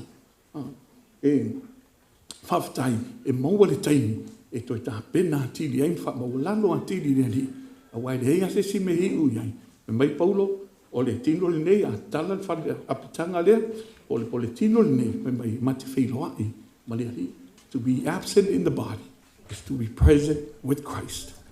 E le hai a se si tūrango le tino, e ta oto, teimio naso le nei, a le angango lingi, lau tapua e mai le tua, a talo mai, mo lona tamaa, mo na iona entis, ma anko, ia mai se foi, ia tamaa toe ina, ma le faitua, le kālesia, tato unungu, a inga, wo mai pele, on a classmate, that's what they're looking forward to.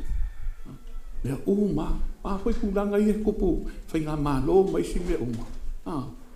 O le pautuanga, ta talo mo kako whai ngā mālo, ta talo mo kai ka i o mālo. Because everybody makes mistakes. Everyone has weaknesses. You can't pick and choose. But there's one truth in life. With God, ke malamalamai, be ai, e sa o loto ha tātou, o no le upumoni a le atua, ai a mata i le lofa mai whaamangari. Nga lue ai pere angango le li, nga te tātou uma. Le mana o le upu leo, o lingi, au whaatantani mai. To tele o tātou, e pele ma ainga. O lawa iau ona le atua, o mua atu. Le tapu ai mai, i le taimi, whaatasi atua i le kālesia. I le lofa leo le li mai, a pionga le atua. Ia ai anga le mai le li, i le nei fo i tae au matamu fie. Ia pere whaamawhananga le atua. Ia ia te tātou umalama te kutasi. O le lu i a lea, o pei o tala noa atu fo i tō tele. E le tūlanga fo i the condition of her life, of her body. Mea umana. Ia kei mea make o whiloa i o le lu i a nai a tea. A whai e whapea ringi i le kaumawhai ma mea umalama. O na winga fo i, both good and not so good. Ia oika ika la ka whaawai vai ai. Mai se rane i kulanga fo i anga leide li e nganue ai i le fina ngalo o le atu. Ia o le sosoani na le nganga fo i a te au. Ia paso atu fo i tai fo i le li. Ia le fio mai a tango si on tama. Mai se aunties ma uncles ia sunga fo i fiau i a montalo. Ia mai pina whaftai atu tama tina to ina ne fo i tu o tātou ainga. Ia o mātou uma lea o nua whanau i le ri. I me uma lawa ia whapea po ia tātou nu, classmates alini. Tūnanga o mai au li inga leo le atua. Tō soani mai le ri ia te tātou uma lawa tai tō tasi. Ai ulu whale atu, i le ai, le ai, le langi. I pama. I ala, i pamana naia, mala e fola, i auro. Au e mahofa, i lona pupula, male mamalu. Mana tua, lauta sanga, se aua, ne ingalo sa ilimo o le a o iai ina ua o iloa lo tau nu atu lo na matango fie na wa ai a uma tau sanga se ulu a fe miliona e lua sa ili moa o le a o i e to a tele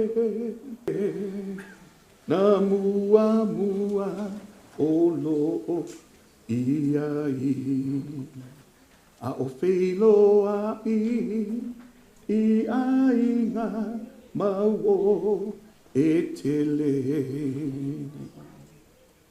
Jayleen mana tua o te fia vai ia te oe la upele sa ili mo a o le a o i ai ina ua o i loa lo tau nu atu lona matangofie na wa ai ama vai tausanga se fulu a fe miliona belua sa ili moa o le a o iai ina oh look for me for I will be there too.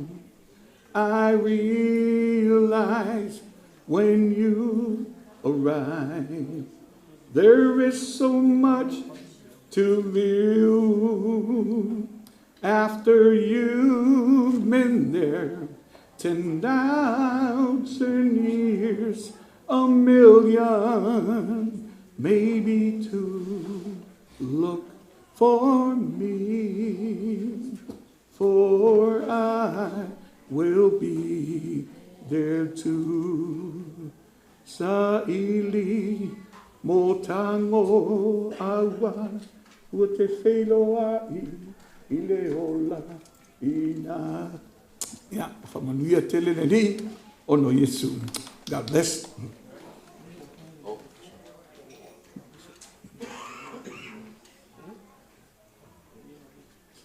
Praise the Lord. Praise the Lord. Amen. Josh. Ale whaiale se muli maupupu ile uso. Mata I te leo lisi o alofaanga. O a inga mo wo. Me atu nuk mamau he fia momoli. Ile uso ya Jayleen. Mai uta. Na I o maatua. Ia whaasua ma ethos o kimi ma latali ia Troy. Le sunga whawhiangainga ia wale ma whaitu ia Elise ma whanau. Le ngata I lea ta mai a pulu ma tauta ma whanau o Maddie, Logan, Fui, Nemo, Mariti. Lea sa talanoa mai le tama. Lea sa preparinga le ofu princese alingi. Mai Seattle, le uso le titi a whianunga, ma alima ma whanau. Le uso ia Talosia, Tango, ia California. Anko ia Palo, Salanoa, o Gary, Maniki, Salanoa, Tuangani ia Daniel, Salanoa, o Hawaii. Auntie Janet, Salanoa, Auntie Marita, so ani a maungo tuli Faafauateaga ma whanau ma le awhini a Marita. Auntie Annie, Uncle Junior and Eric, Akaveka, Auntie Vaisavali and the children, Stephanie, Brother David and Lilo and children, Wally and Belle and children.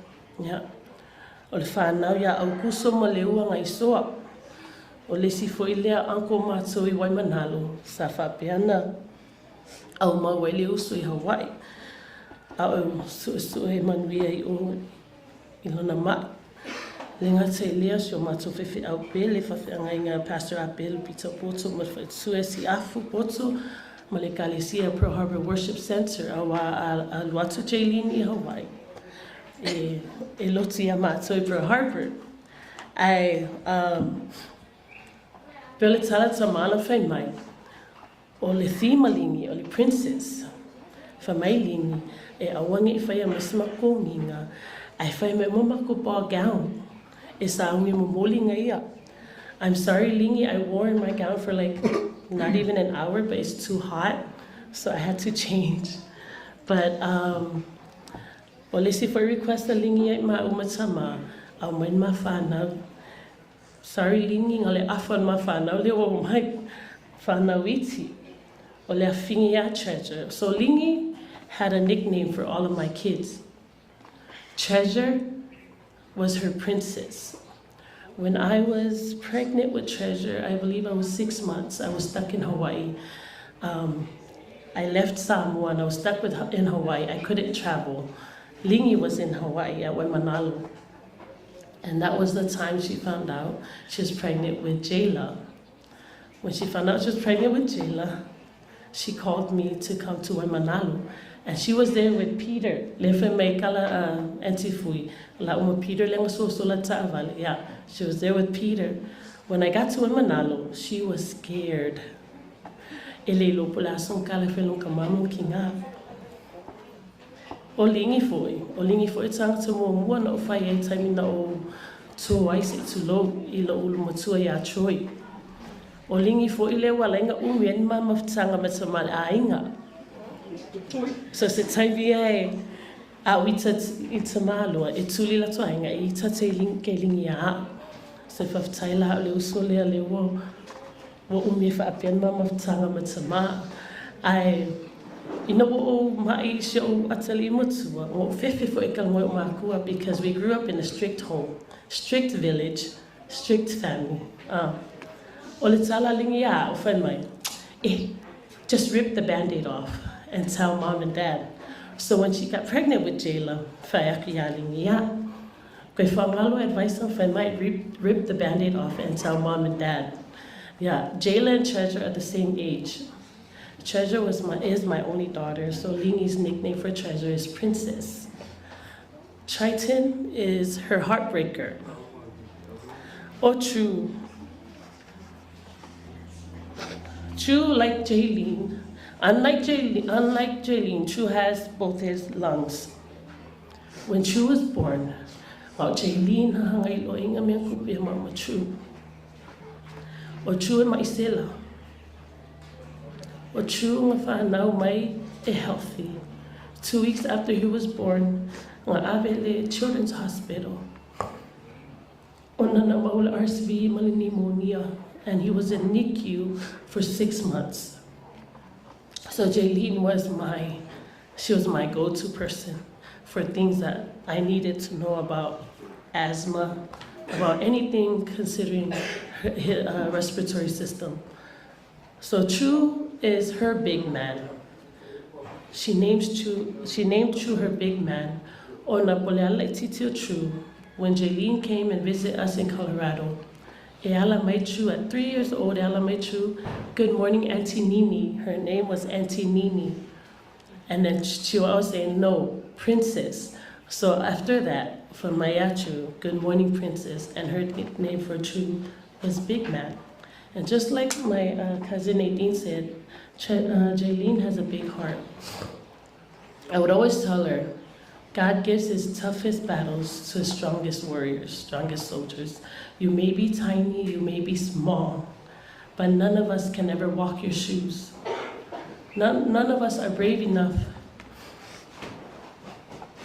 to go through everything that you went through and keep a smile on your face. Thank you, Lingy, for loving me and my children and my husband. For my Lingy, this is what Lingy told me. So I want to thank you, Lingy, for loving us. Our fondest moments were in Colorado when she came to visit us in Colorado. Jayleen, like what her dad said, was born in Alaska in the cold. So she thought she can brave the snow when she came to Colorado, and she did. So I want to thank God for the opportunity for Jayleen to come visit us all the way in Colorado. We love you, Lingy. Gonna give it to my husband. Yeah, tatonu ele toe Jayleen tala o vela foi fala. Ya na wo matul mo di mau tinga o ainga. Ya la fai ul mato mo mau ile pese wo uma na sauni al tina. Ono Yesu amene.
Whaololo maau le pai o le tātou mawhitanga uo ngā malanga mai o ko wawangoa ngi waku le wawangoa i eu.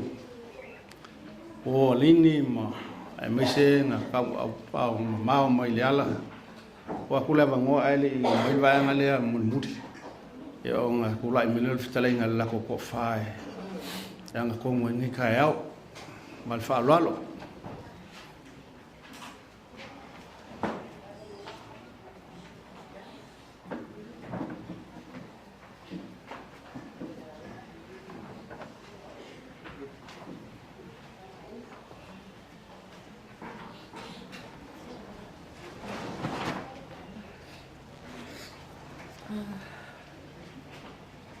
Whatalo whātu I le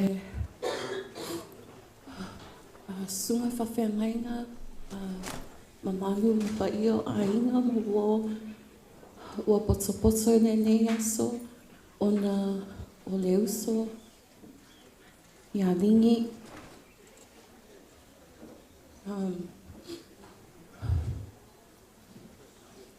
o le alo tūlai ona o loa fo I masilafia le mawhitanga ma le uso nei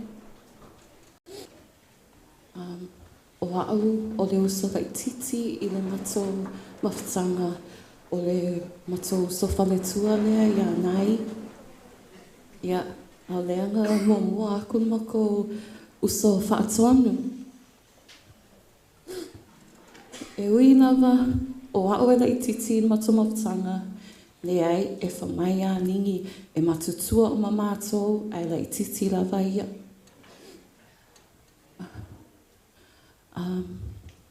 a o saungi le atu nuu I le whainga pālota I le tausanga ua mawai. Sa whai e se matu whatasinga lai titi o au o lingi ma le sunga whatonu ia amen. Te mi umalawa e whai e mako dinner e fia o le ata ma le fia whai whainga ori, jokes, ai petai o lea po sa tala noa mai e lingi ia maua I mea mana o e whaino na aso. E ma ke una la ma le whatonu iai lingi. La e osoa e kalangoa mai lo waso a o le whakali a kutkosonga lo veli. Ia ai petai ia wa levanga whaasad ta maa nga koso veli a lingi. Se I loa ia mo e mrele fia kinga koso veli. Ia o le modi mau lava pe o na modi mau iei nisi o ainga mo wo le o umatu lingi pe kasi mama o lingi e sili aku le she was more full of life than most of us with 2 lungs o se tenge e leka kai fia down whamaia ia o longa beauty. Ia lea la o poto mai nei aso e celebrate le beauty e le teine. O le mea na mana o ai. This is not a goodbye. Whapupu atu mon mau. This is not a goodbye, lingi. It's a thank you.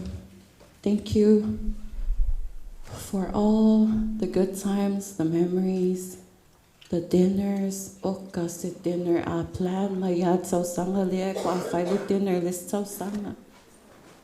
And the oris, both right and wrong oris. Thank you, Lingi, for the love and life you shared with us. Your memories will forever live on. Te mi umal a whatastase mal whatonu, whapea leo so ia nai, le kai ngalo oi, o le a whai a le kala pe ngei fo I le whapea lingi a mama. We will always remember you, Lingi. We love you. Whaftai mo lau.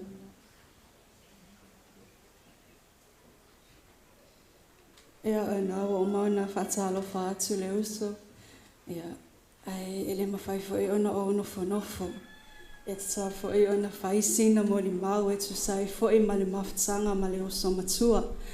Ia ta luai na tautua upenga mai le o mai le tae au ia o tu lai le whaatonu. Ia au le tonu na whai ana po ma tautua mai whaatasi o mai lunga. E whai se tala fia mo le uso ma tala no e winga. I ona fo ia winga na mato mafuta. Ai ia ai peta ia ele avelea maala. E whapopole na e fua. Ai whaftai mo le avanoa. Na ma futsa ma wheloa I ma Jayleen. I le lua a festival ma le iwa le tausanga lea na o sau ai I nei. Na o tu vai mai I nei Amerika Samoa. Aina ma wheloa I ma Jayleen. Ia te sema le vai teima le kirisimasi. Ma te fo I mai ta whaonga o lawa o atu ta whaonga Jayleen I o le matu pito nuu. Lai sau whae le whaletani maa loa le a ingo sali o. Ia, o nā lana o vaai le tangata ingoa ia Jayleen. Ia, sau leo le uso piki atu. Mato ta whaolo le mato whale. Ia, o le aso mua o le taimi mua na o vaai ei. Ia, ese fo I la uia vaai le atu ai ngā tangata. E le tau whaamasania. E le o se tangata e fo linga whaapea e tau whesilisili po o ai iau. E vaai mai lava ia o ia lava o le tangata o alewa o na mafuta. E tele o na winga na o vaai ai o mea uma lava ia wa folasia atu ilunga nei. O mea uma lava na o loo unofo foi mahau. E le o se tangata e manao e mawalalo lona tūlanga, e mana o lava ia o ia e piko o mai lunga ia tātou. A o manu whanofo ai foi tua le nofo al mato falsa. A o wao tua al pito I tua e matino nofo ai lava male uso. Ia e whai me ale launga, e sau launga I lunga al whaife au po o ai watofia e wholafola ina le upu. A o le fo ia launga mai fo I lingi ia. Ia e se fo ia le lona ia fo I fia. E tala noa e le manao e o se tangata ia o vaai atu o iei se meo whaale tonu ia te ia po o ani whaafita a uli a o ni ona ti ngā e le mawhai ona whaali mai e lingi ia I mātou ia o memories o mana a lingi na o wholesia atu I le sungal whaatonu a me se foi o le uso ia o mātou e matutua o a o ia e laititi. Ia o le vi inga fo I le atua o na ua tato mafuta I le aso fia o lingi ai le o se aso whaanoa noa a mu ia e whaanoa noa a wai whaama whana ina I la atou ia manuia tele tō pa ia le sunga le whawhiangainga ma le whaletua o le au whainga luenga ia o mai masani o si o tato a inga le mawhai o na tua I lalo si o mato tama ia tango whaatai tele lava molo talia ino I mato e avea mau whanau whaatai lo whaitama o lua mai tinaua mawai atu ia e ui lava ua iai fo I se ua whai mau whautua li nei taimi e le mawhai o na whaangaloina le mawhatanga ia wa avea fo I Doris ia masio mato tina le fo I taimi ia whaatai tele lava mole ava noa ono Yesu. God bless.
Ya, ona tūrenga mga whatai a tōnu o maona mātua avangoa ia laso leo, laso fia o lingi ia pena saunoa mātua e si o nana o le laso princese ia lea la lato wa aiela I princese Nei, ia ala mātua princese mo ia lea o sola ia sauia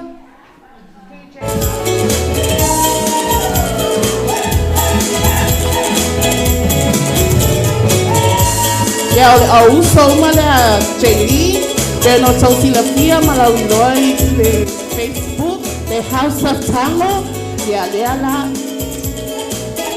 contestant number 1 o Jayleen Contestant number 2, Suen. Alawa tule ngofa diali follow out. By siva ifo iluma. Contestant number 3, Yanawa yele tamaitayo palako Kathy. Suma iluma. Ilemato Facebook page ya ole usongai o Violina West. Contestant number 4, Wayai Coretta Tango.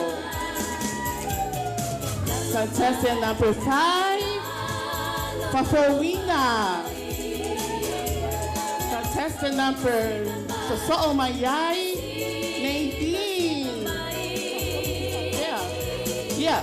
Ale male princesse.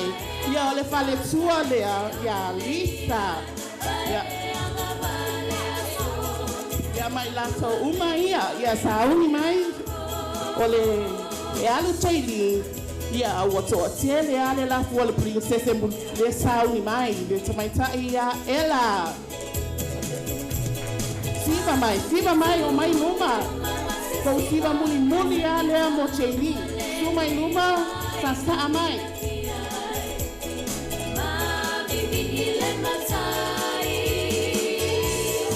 Jayleen bakwa aka amu Jayleen awa.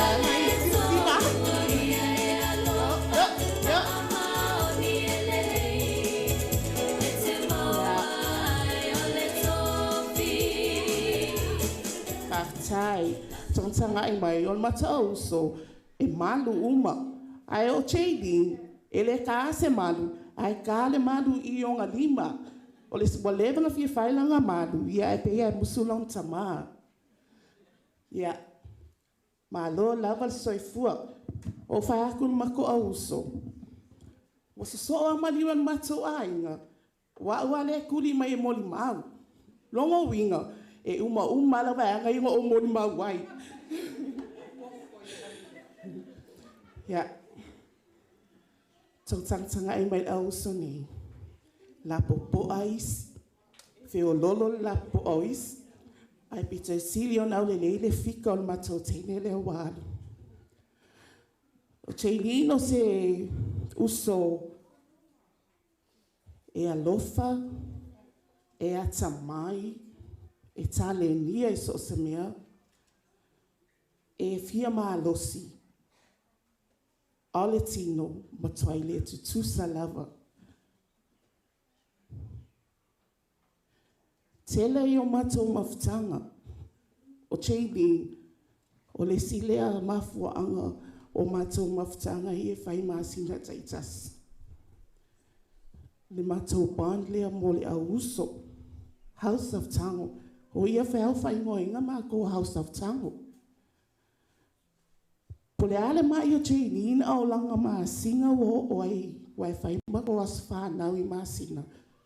E piki ko kiki uma fale enga o matou wo ma pue ata mai ai. E misi loa la langa masina. E le malo le mako group chat. E fai lava. Ai a fai atu loa, okay, tai fast fulu ta la tato we o mai soni. O le kali a Jayleen. Koe le ai skupe lo kama. Wa ola lea, wa lea finau ma tamaitai lea Jayleen. O fai atu ai. Oi, koe kiki kangu lo kama I kupe ai whemai le se fast fulu tala. Jayleen so se mea matote whaia, as a sister, e matote whaia I lava. Jayleen, I a ngakai I a kako. Ai le se me lilo I matuta ma. E uma koe ngā Jayleen. Ia lea la wai alu dingi. Mato I maua uma la wai angai kua. Mantua fo I ole mato e kalesia uma la wai angai kua. Ia I foi atu la fono. Tulanga lava ole whai kalesia.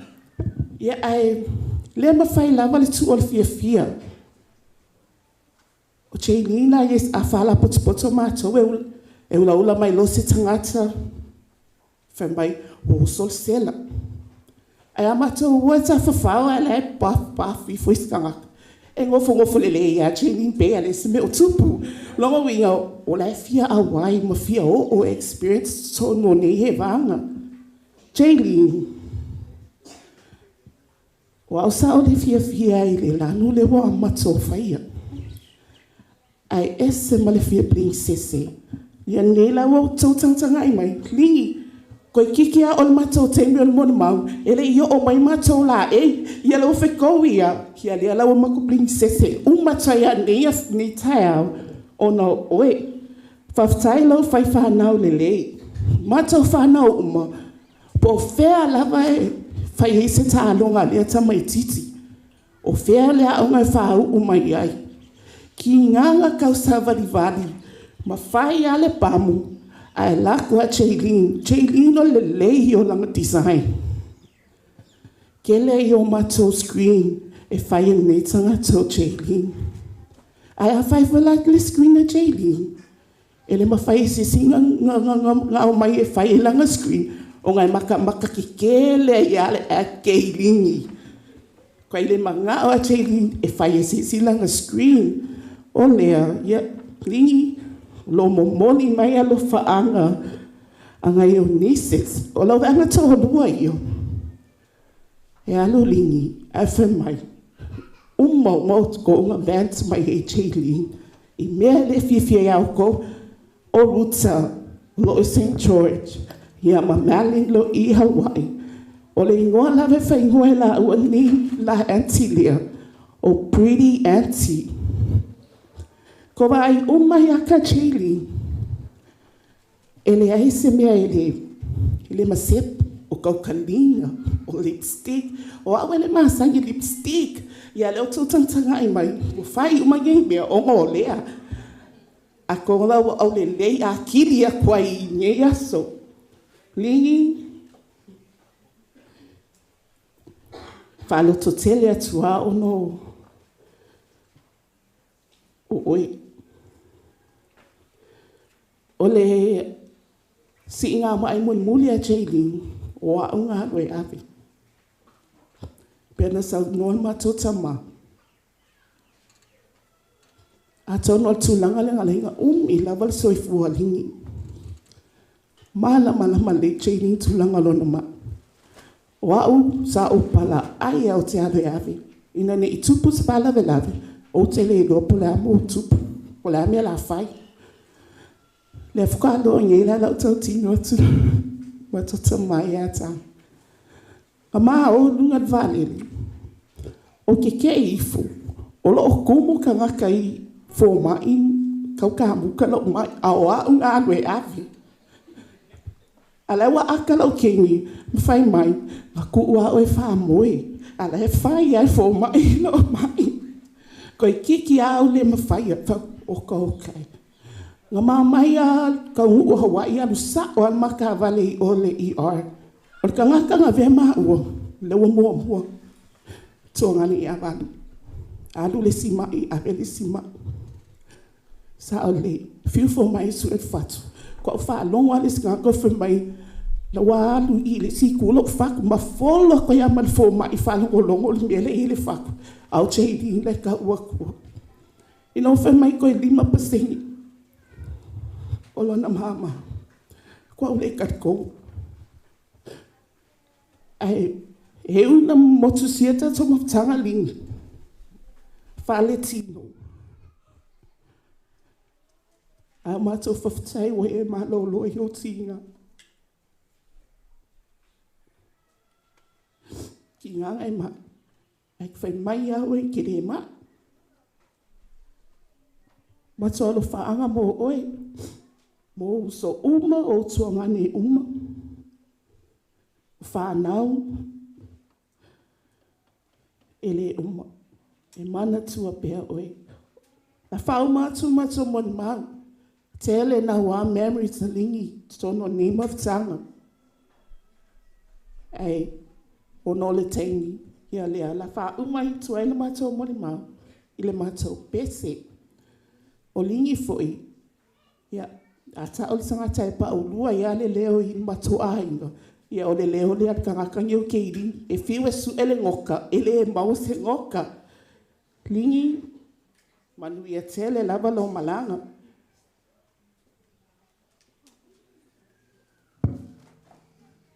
Ia la pese atua uso, fa umaile tatou, mol maunea fia, nia wauri.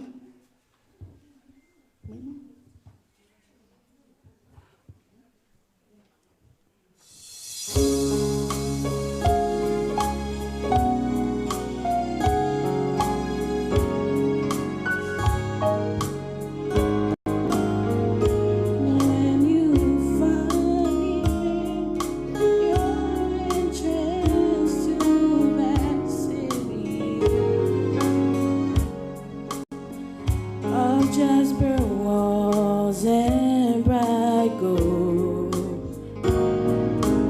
avenues, as you behold all this beauty and its splendor, remember there's just one request I made of you.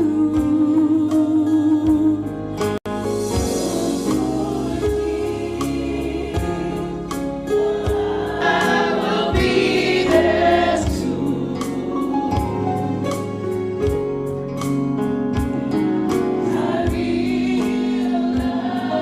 when you arrive, there'll be so much to you.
Ya mole kere nga whawhkai ngi kulaore. O le kai au, ma lo wha. I ka ko saunginga. A whale ainga mole koe le nga whawhkai lo sunga le. Whawhengainga mule kalo. Ia mo le kako kausanga. Ia ma i inga fo i peonga. La ngia ngia yasu. Ia e la ngia ile.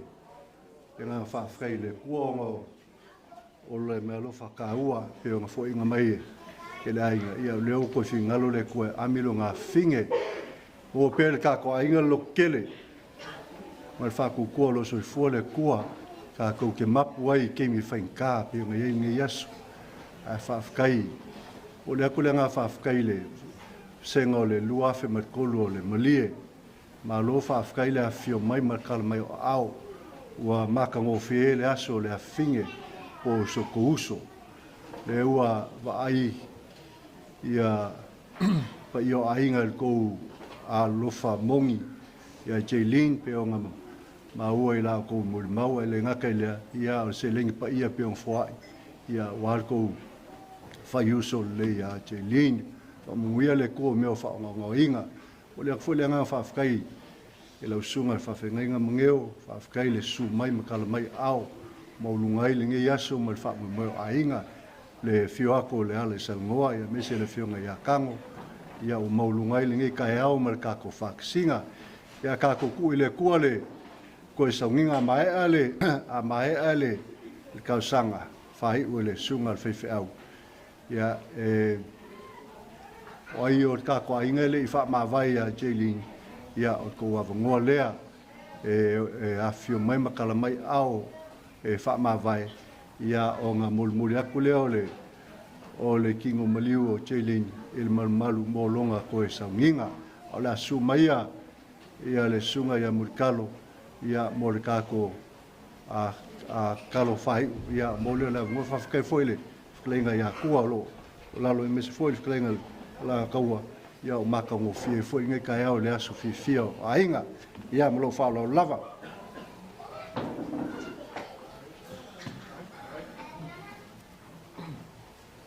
Taylor ftelenga ele. O fa. Kalak wale oti new life all of all. Ia anga le mai le atua tātou tāpena mo toe sauninga o le afine alingi. Mātou whaaftei tele le atua i le lao na e tāpena mo i mātou. Nai o mātou vale alofa i le afine alingi. Awa mātou whape atu whio mai aloa nganga pa ia e soani mea wale o ia ilo mātou loa, malo mātou malosi, malo mātou poto. Le a tāpena mo toe sauningo le nei tae au, mātou stalo, mātou whaalongo i lau upu whaawina, wa lava tā oso i mātou mo le langi lea. Le ola fau, e tunga mau, ai maise le ola e whaavavau a mai, ana e tāpena mo i mātou. Tele sovi inga le nei tae au, whaamanuia mai oe, i lau suafa Yesu. And everybody say, God bless.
malo o se talafa solo pito tula imaya tato muaia mafasa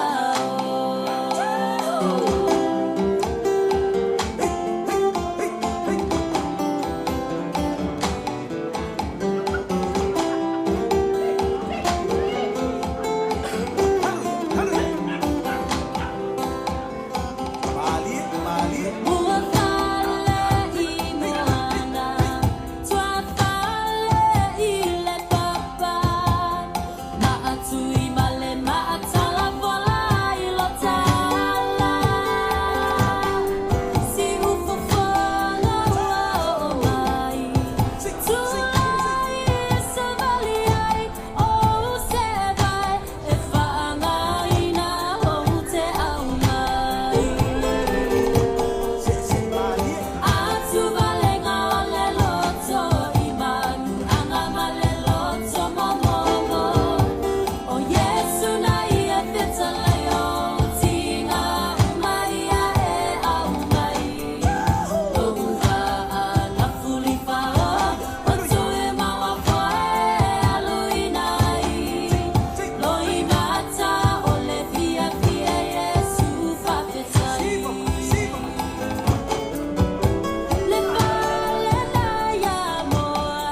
your eardrum like a slug to your chest. Like a vest for your Jimmy in the city of sex. We in that sunshine state, what about Tempe? The state where you never find a dance floor empty and pimp speed. On a mission for them greens. Lean, mean, money making machines, serving fiends. I've been in the game for 10 years making rap tunes.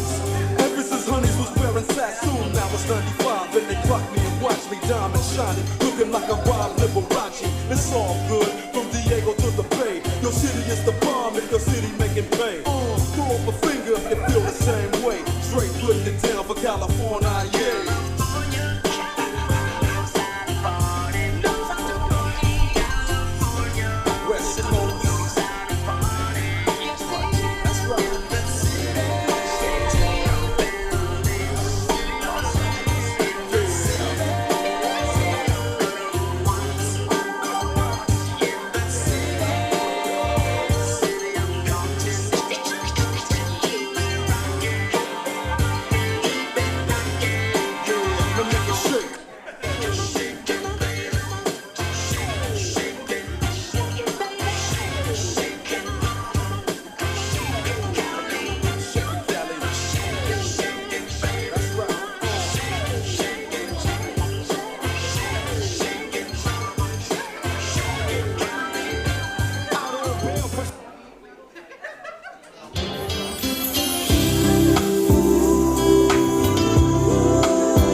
be just fine. I know I'm looking for love and all the right.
sua whamamalu le atua torutasi, le atua te maa, le atua le alo, le atua le ngā paia. Wala o atua i mali whaaloalo le atato tutu lai a moni mailisa le whine. E tu se mano sa ni ngā mata wala o atua le. A whai pese mo le tato pese moni mai e ilsa Jayleen mo lona sa ni ngā.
maia, ina ala maia, ia e ofu ilo malos.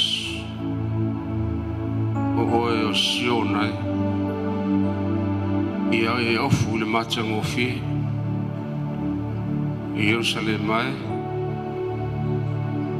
o le a i e pa ia o na pa, o sio mia ilo mamalu. O le ai na whawai e le atua, toa moro na whiinga. Ula tātou vivi mi tā pua I le tua. Pese ai lo nganga I a te oe lo wali whaola. Tātou whaftai atu I le tua. I nei tau sanga I whase furu. Na I au mai e Jayleen tātou te mafuta. Ua tātou whamawai atu I a te ia. I a te ia le viinga o le na I a fuai mai. Ma I a toi whao. Vala au I ai.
ai le tau yo no male li no mar mar tapua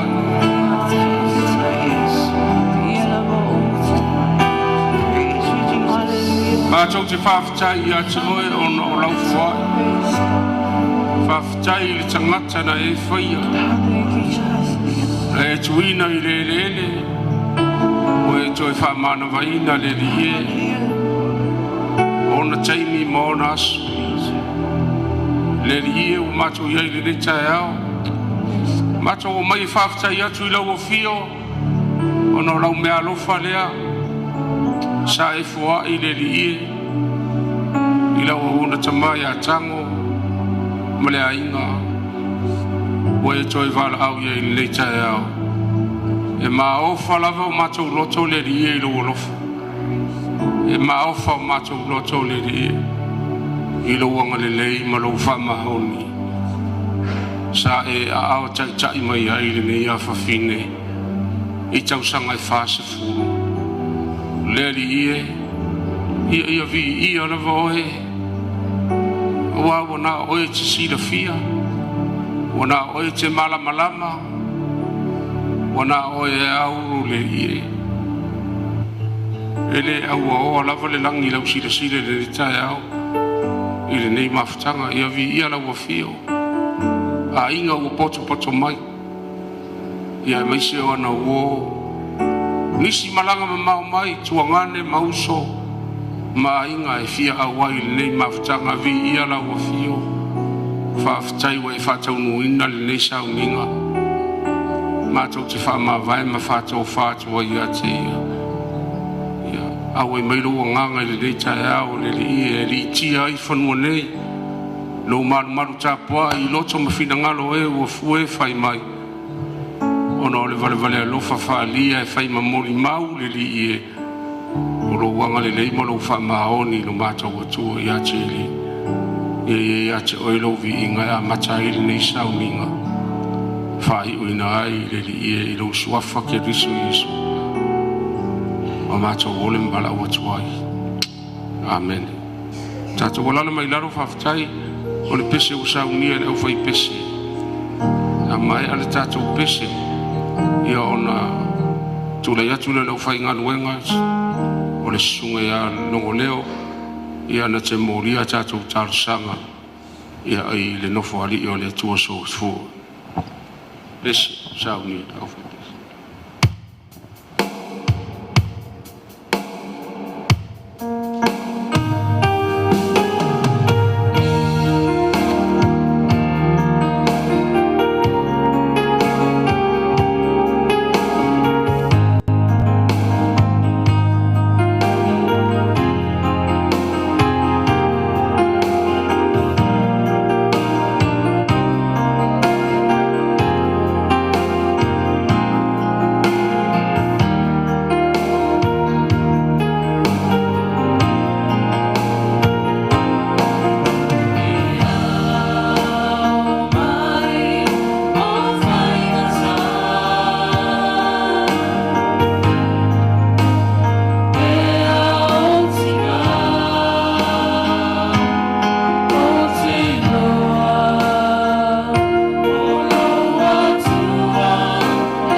lalo le tua e ale le talo.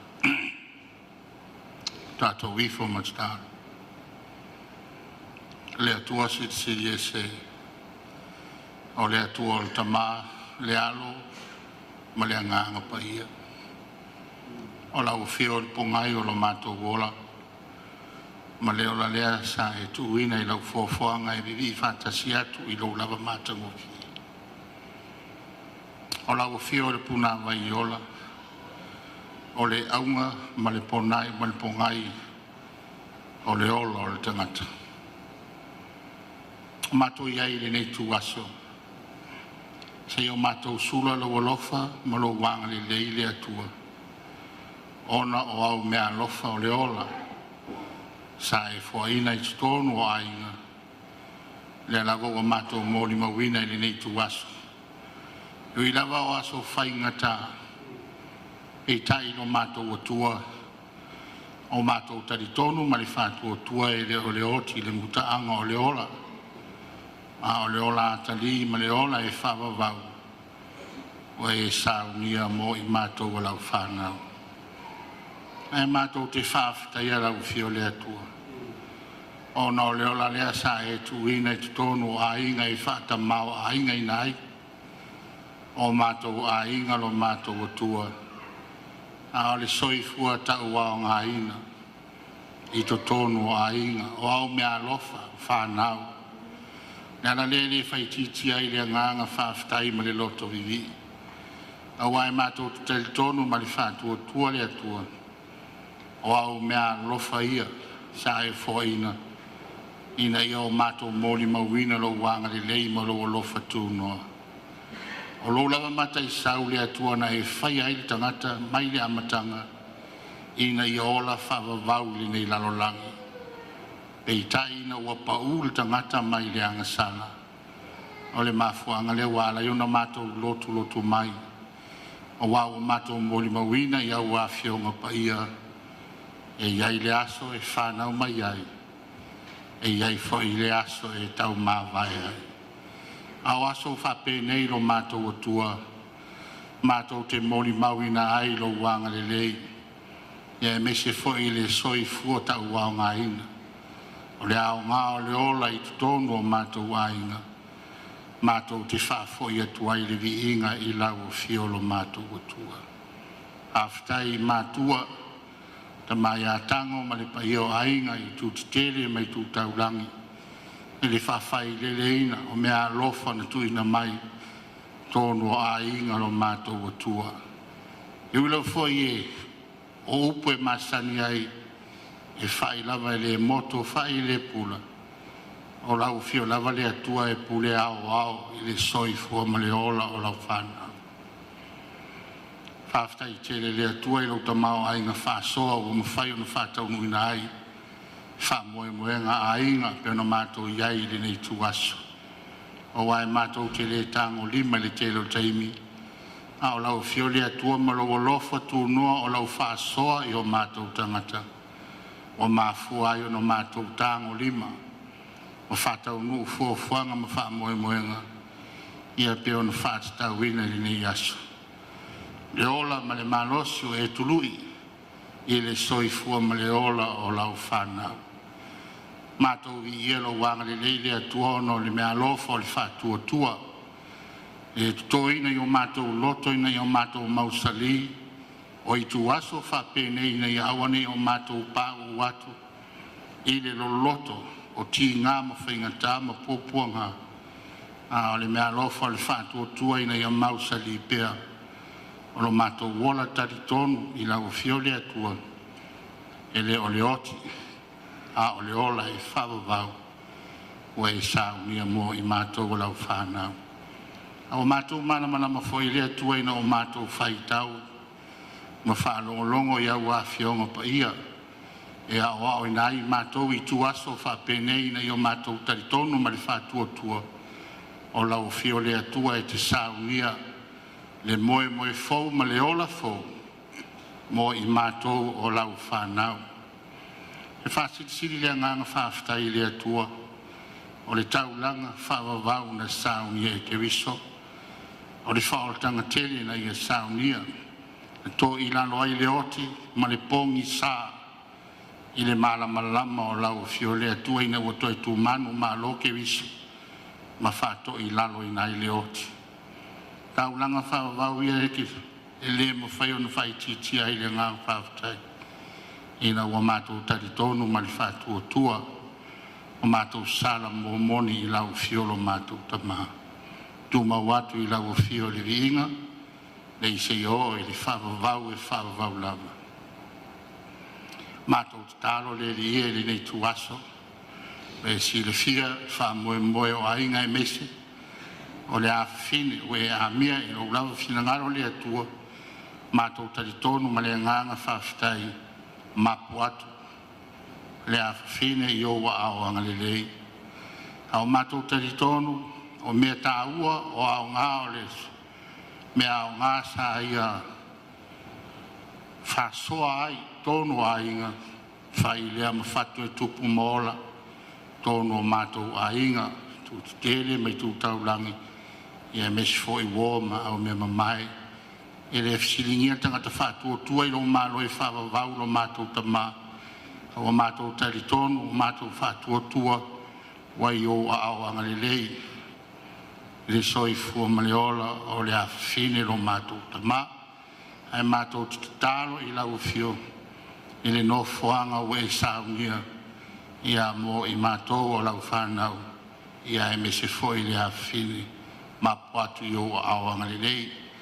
A le tutalo ina ia whamanuia mo le loto whawhanawhana, i le tamai a tango ma le tina, ia e me se foi le nofoalo, o ainga i tū te tere mai tū taulangi.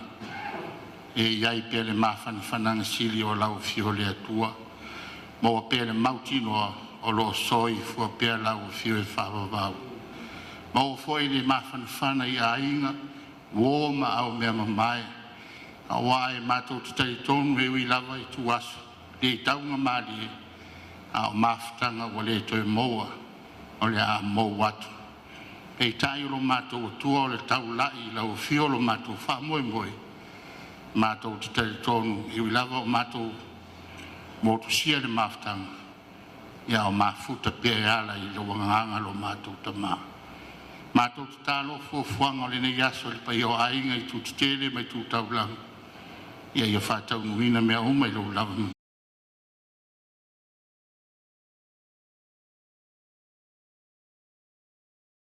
Se le pese o saunia le au fai pese.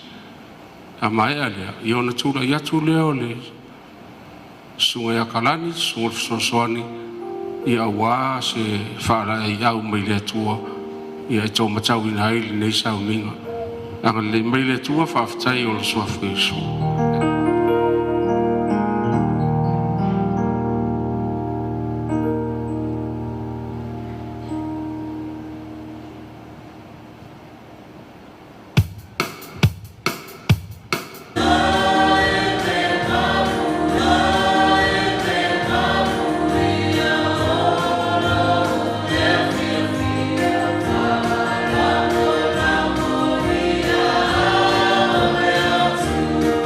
Yeah.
a o le i faitauina le tuspia ia se i faaleoleaga le faafetai le suga le toeina ua ma ua se avanoa ia matou te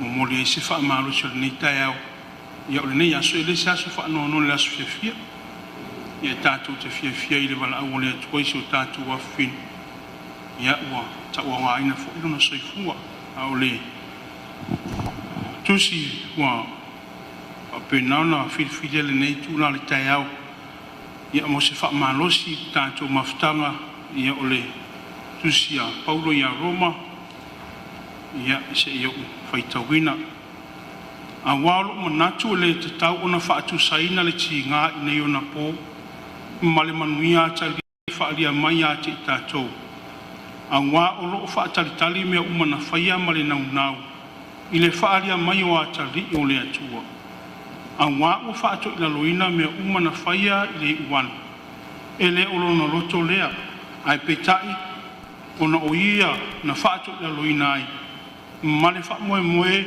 ia tuu saunua ia lava mea na faia ia lē faapologaina e lē iuale ae o loo i le saʻotoga o le finau o le fanau o le atua e manu ia ai auā ua tatou iloa ua oi faatasi ma o ono faatasi mea uma lava na faia ua oo mai lava i ona po nei e le gata foʻi lea a o i tatou lava ua iai mea faapolopolo le agaga tatou te feoi o i tatou lava i totonu iā te i tatou o loo faatalitali atu ia avea ma tamafai o le faaolaina lea o tatou tino o le evangelia ia evangelia mataio a o lona mataupu lima e faapea lona faitauina ua silasila atu iesu i le motu o tagata ona maliuaʻe lea o ia i le mauga ua nofu ai lalo ona o mai lea ona soo iā te ia ua fetalai atu ma o atu iā te i latou ma faapea atu amu ia e matitiva i le agaga auā e o latou le malo le lagi amu ia e faanoanoa auā e faamafanafanaina i latou amu ia e agamalu auā e fai mo latou tofi le nuu amu ia e fiaʻai ma fiainu le amiotonu auā e maona i latou amu ia e alolofa atu auā e alofaina mai i latou amu ia e loto mamā auā latou te iloa atu le atua amu ia e faatupuina le filemu auā e taʻua i latou ua atalii o le atua amu ia e sauāina ona o le amiotonu auā e o latou le malo o le lagi amu ia outou pe a latou upu leaga ma faasauā iā te outou ma latou tuaina pepelo outou i mea leaga uma ona oa ia outou oliʻoli ma fiafia lava auā o loo i le lagi i loo outou tau i e tele auā na faapea ona latou faasauā i perofeta e na muamua iā te outou ia faamonia mai le atua le faitauina o na fioga folafola ma ia tuumau atu pe iā te ia lona lava veʻiga nei maso uma e oo i le faavavau lava amen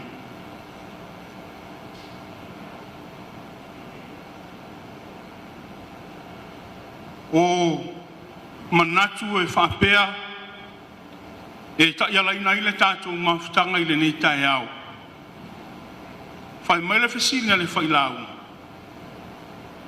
o le a so faamoemoe mo le lumanaʻi i lenei lalolagi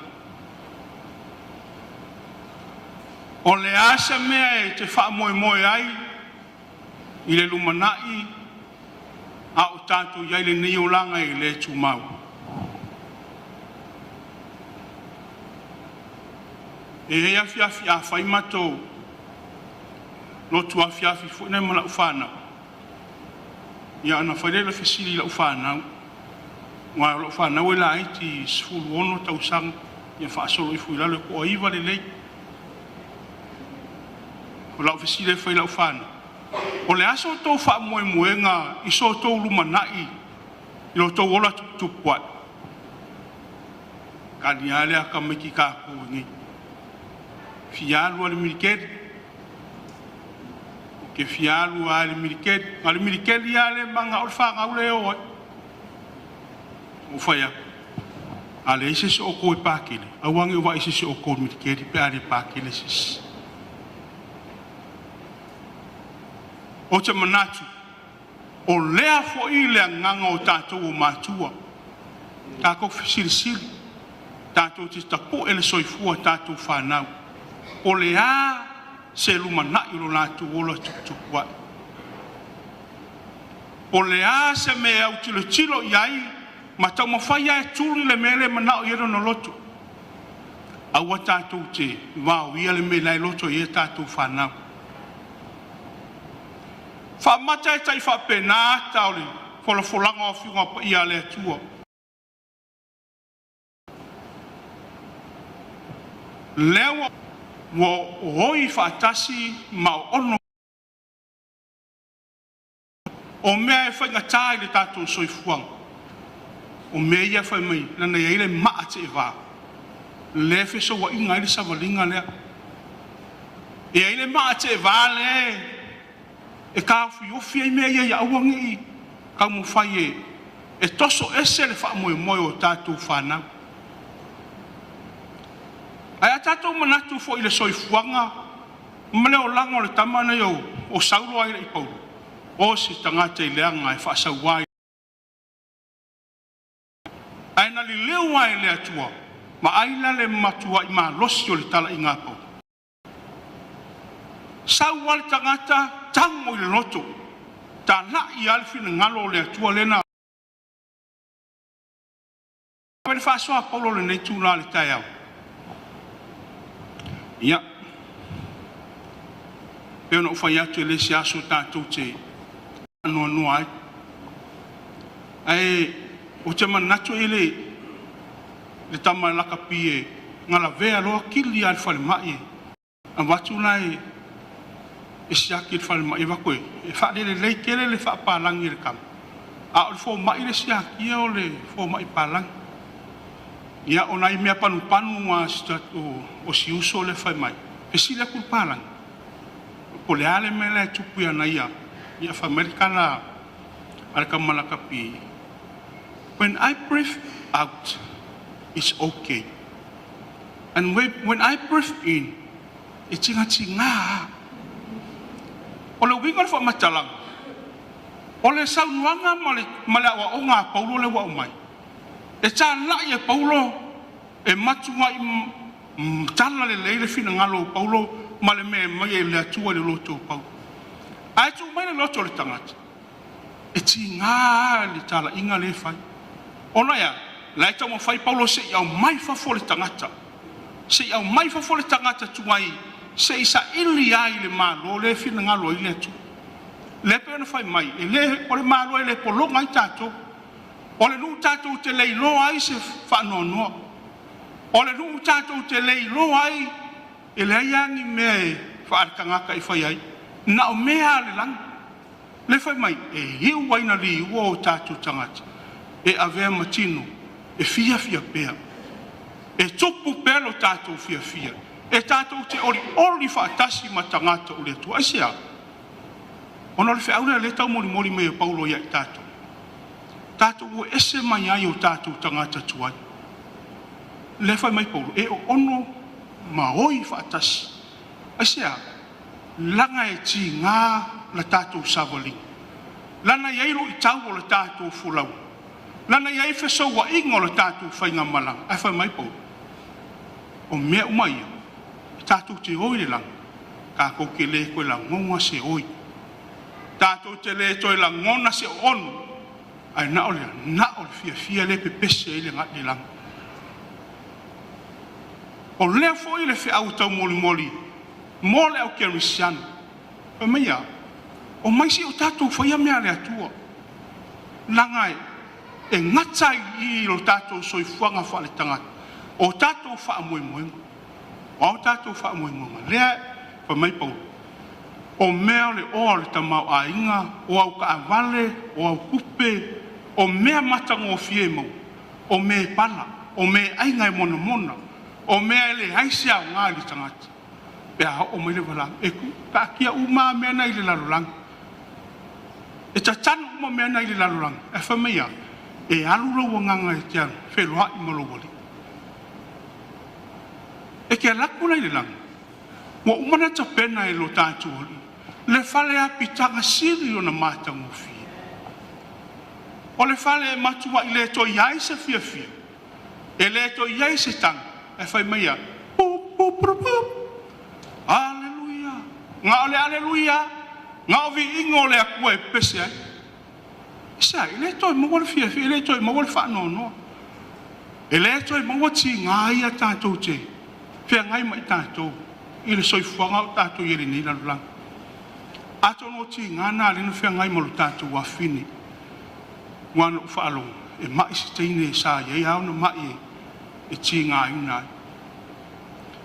Ai o te manatu e le I vai le teine lo tātou wa fini le fea ngai mo na tinga sa fusua ono sa le tinga e le I fa vai ona tinga ai sa tu wai le tu mo moli talo sanga ia le fa fe ngai nga ina ia a lo fange le tu le ma o tātou wa fini le o ma mo le to la ngona se tinga o tinga ina sai e wala le tinga al watu le lang ile o to yai se me fa pena fa malo tatu ali e fia I lo tatu tino tangata foule tatu te I ai fa tasi mo lo tatu ali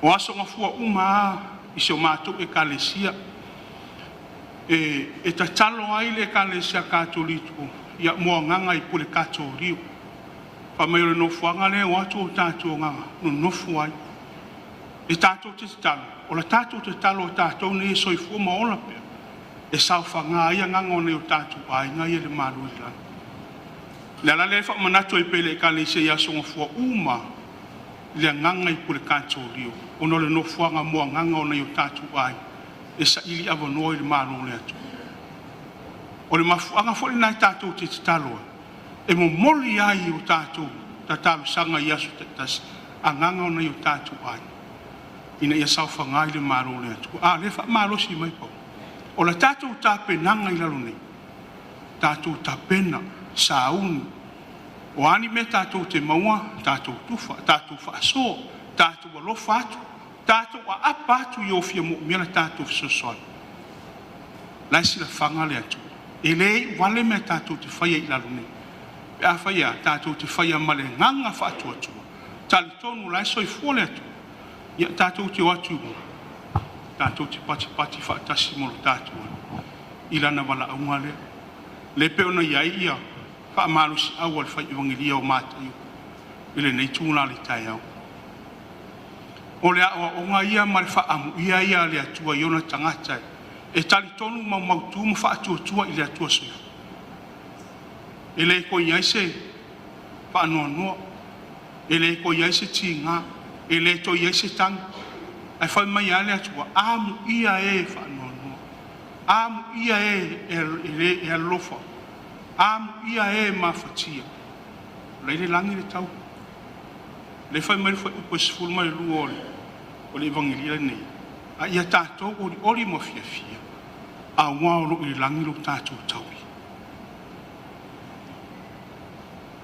ma tala le lei ma manino le fina ngalo le atua e tau mori mo tātou o le ala fo le na u pa ia toi au ne o tātou fa no tātou fia a wa o tātou o tangata o le atua e ta wa nga ina tātou soifua I le manu malolo tātou li e fa ba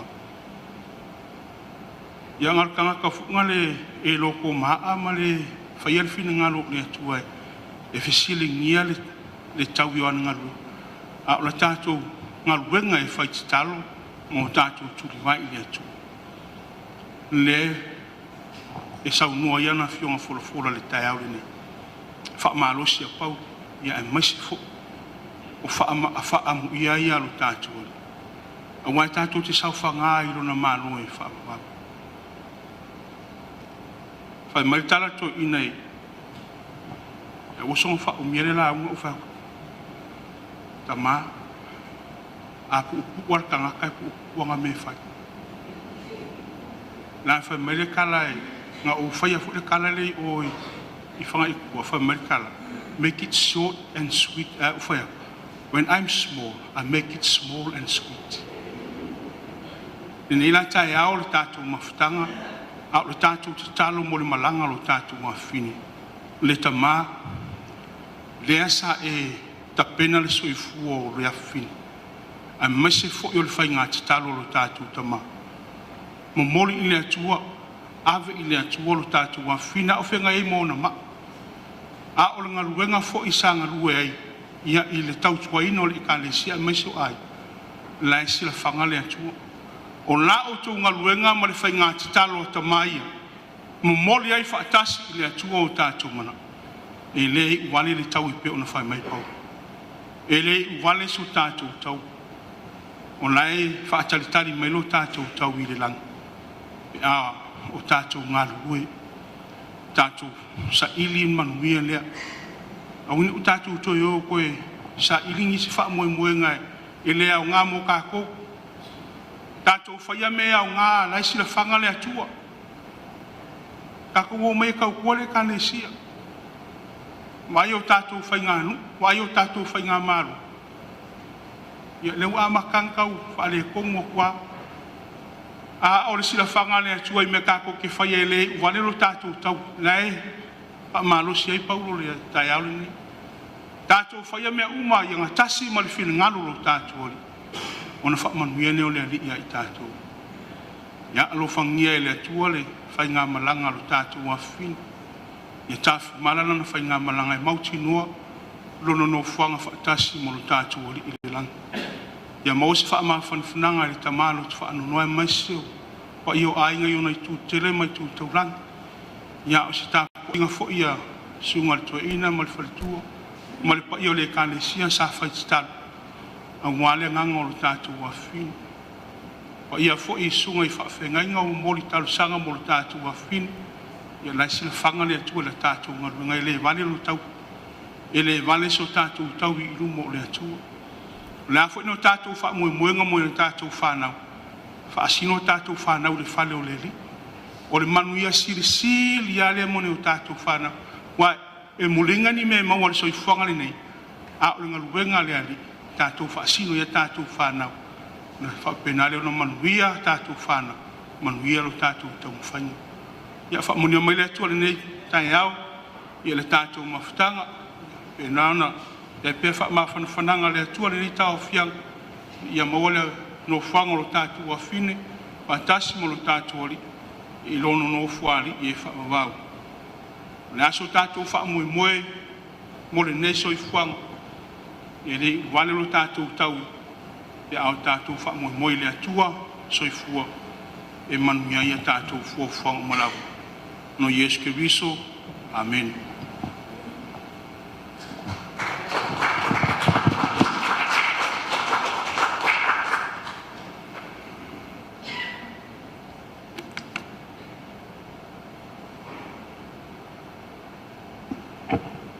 ya ole o mautu atu de tu par tatu sa ni ngali cha ya o le risa forfora I le sunga ia kalani faafauateaga atu I le sunga kalani mo to mtawino le finangalo le atu le tae o la umori mau ya matala umori mau le salamu rusu to pea male fase la utau sanga taruai na ave ese ye ta vitalo na pale ali tu ilalo ave ese molonga pride no self equal nga mafu inga ye fa ya upui o Yehova o lo leo mammo ai o ia o nga ka vika o nga fa leo mammo ai ele kai minga lu ese ka vika leo langa fa leo mammo ai sa we ve mama moi la lo tsa inga le tu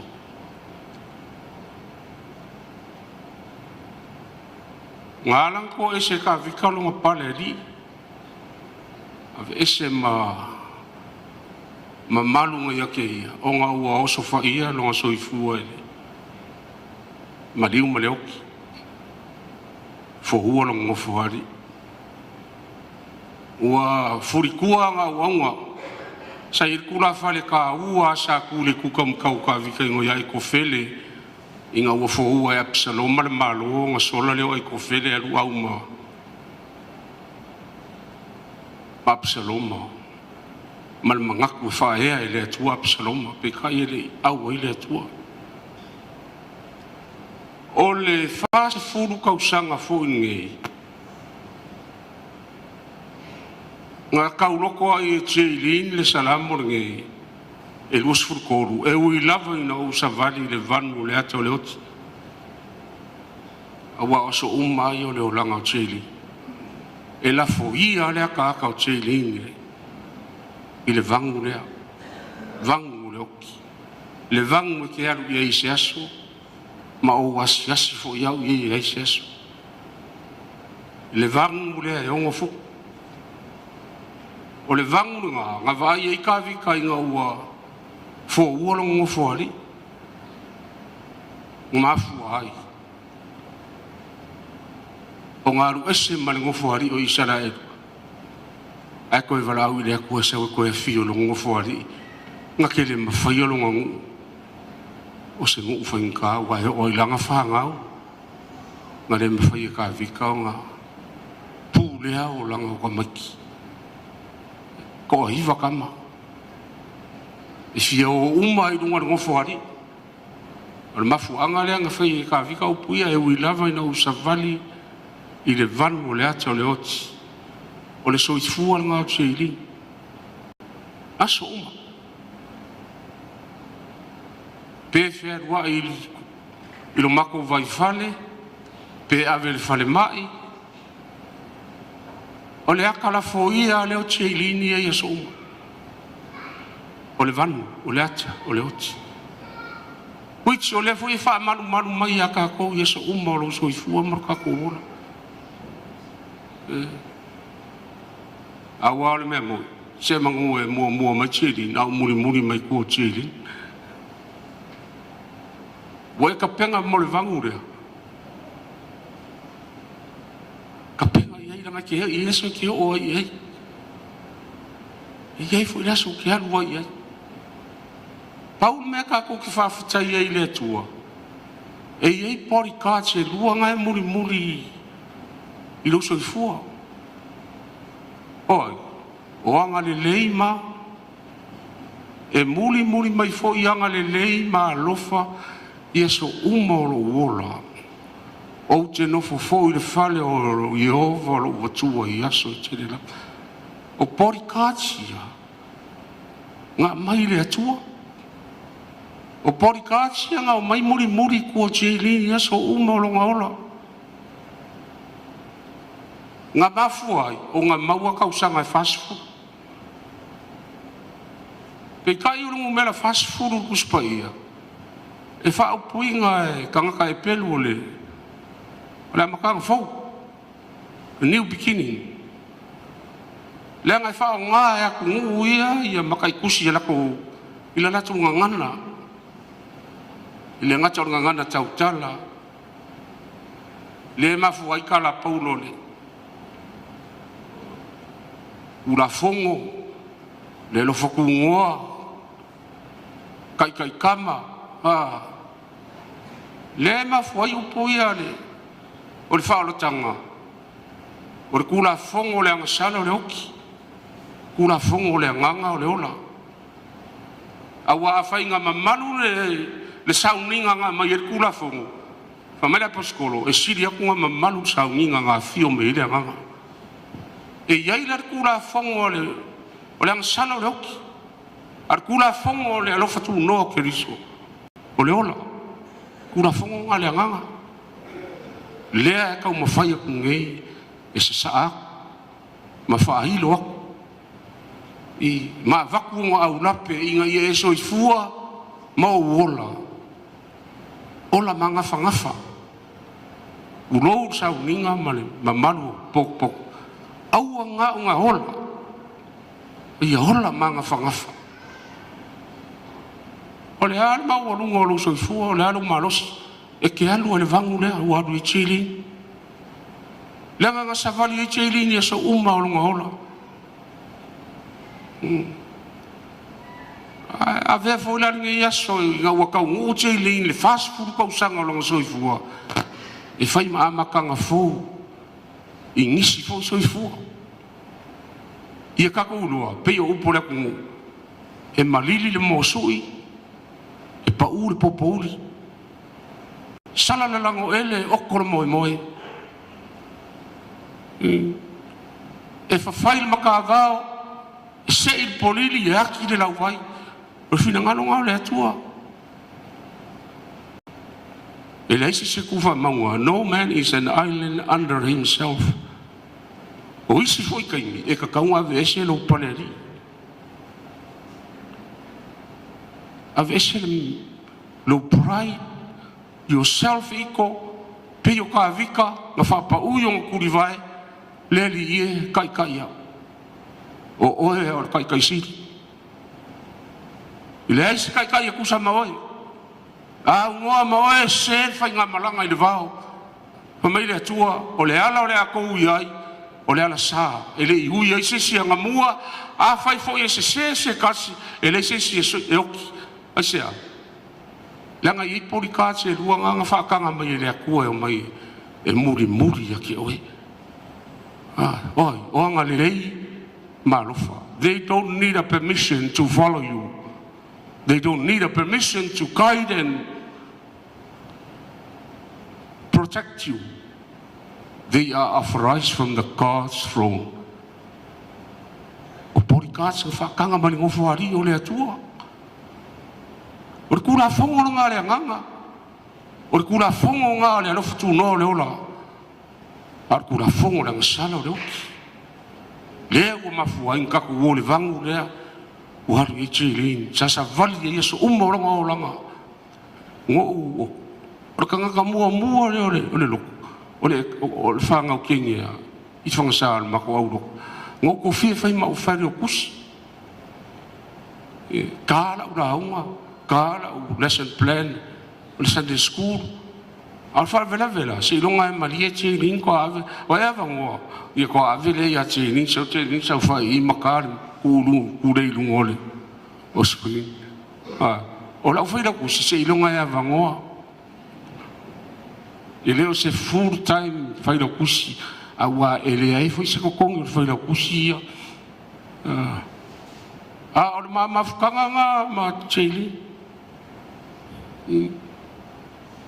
se longa lava la maulonga malos ia fako akala le songa ka malaura unga o fa o le ale me kia nga ai nga ruenga le tua. Ya ku Jayleen o kele ka ua ko ya o le me kia ngai ke iloa o le me kia ngai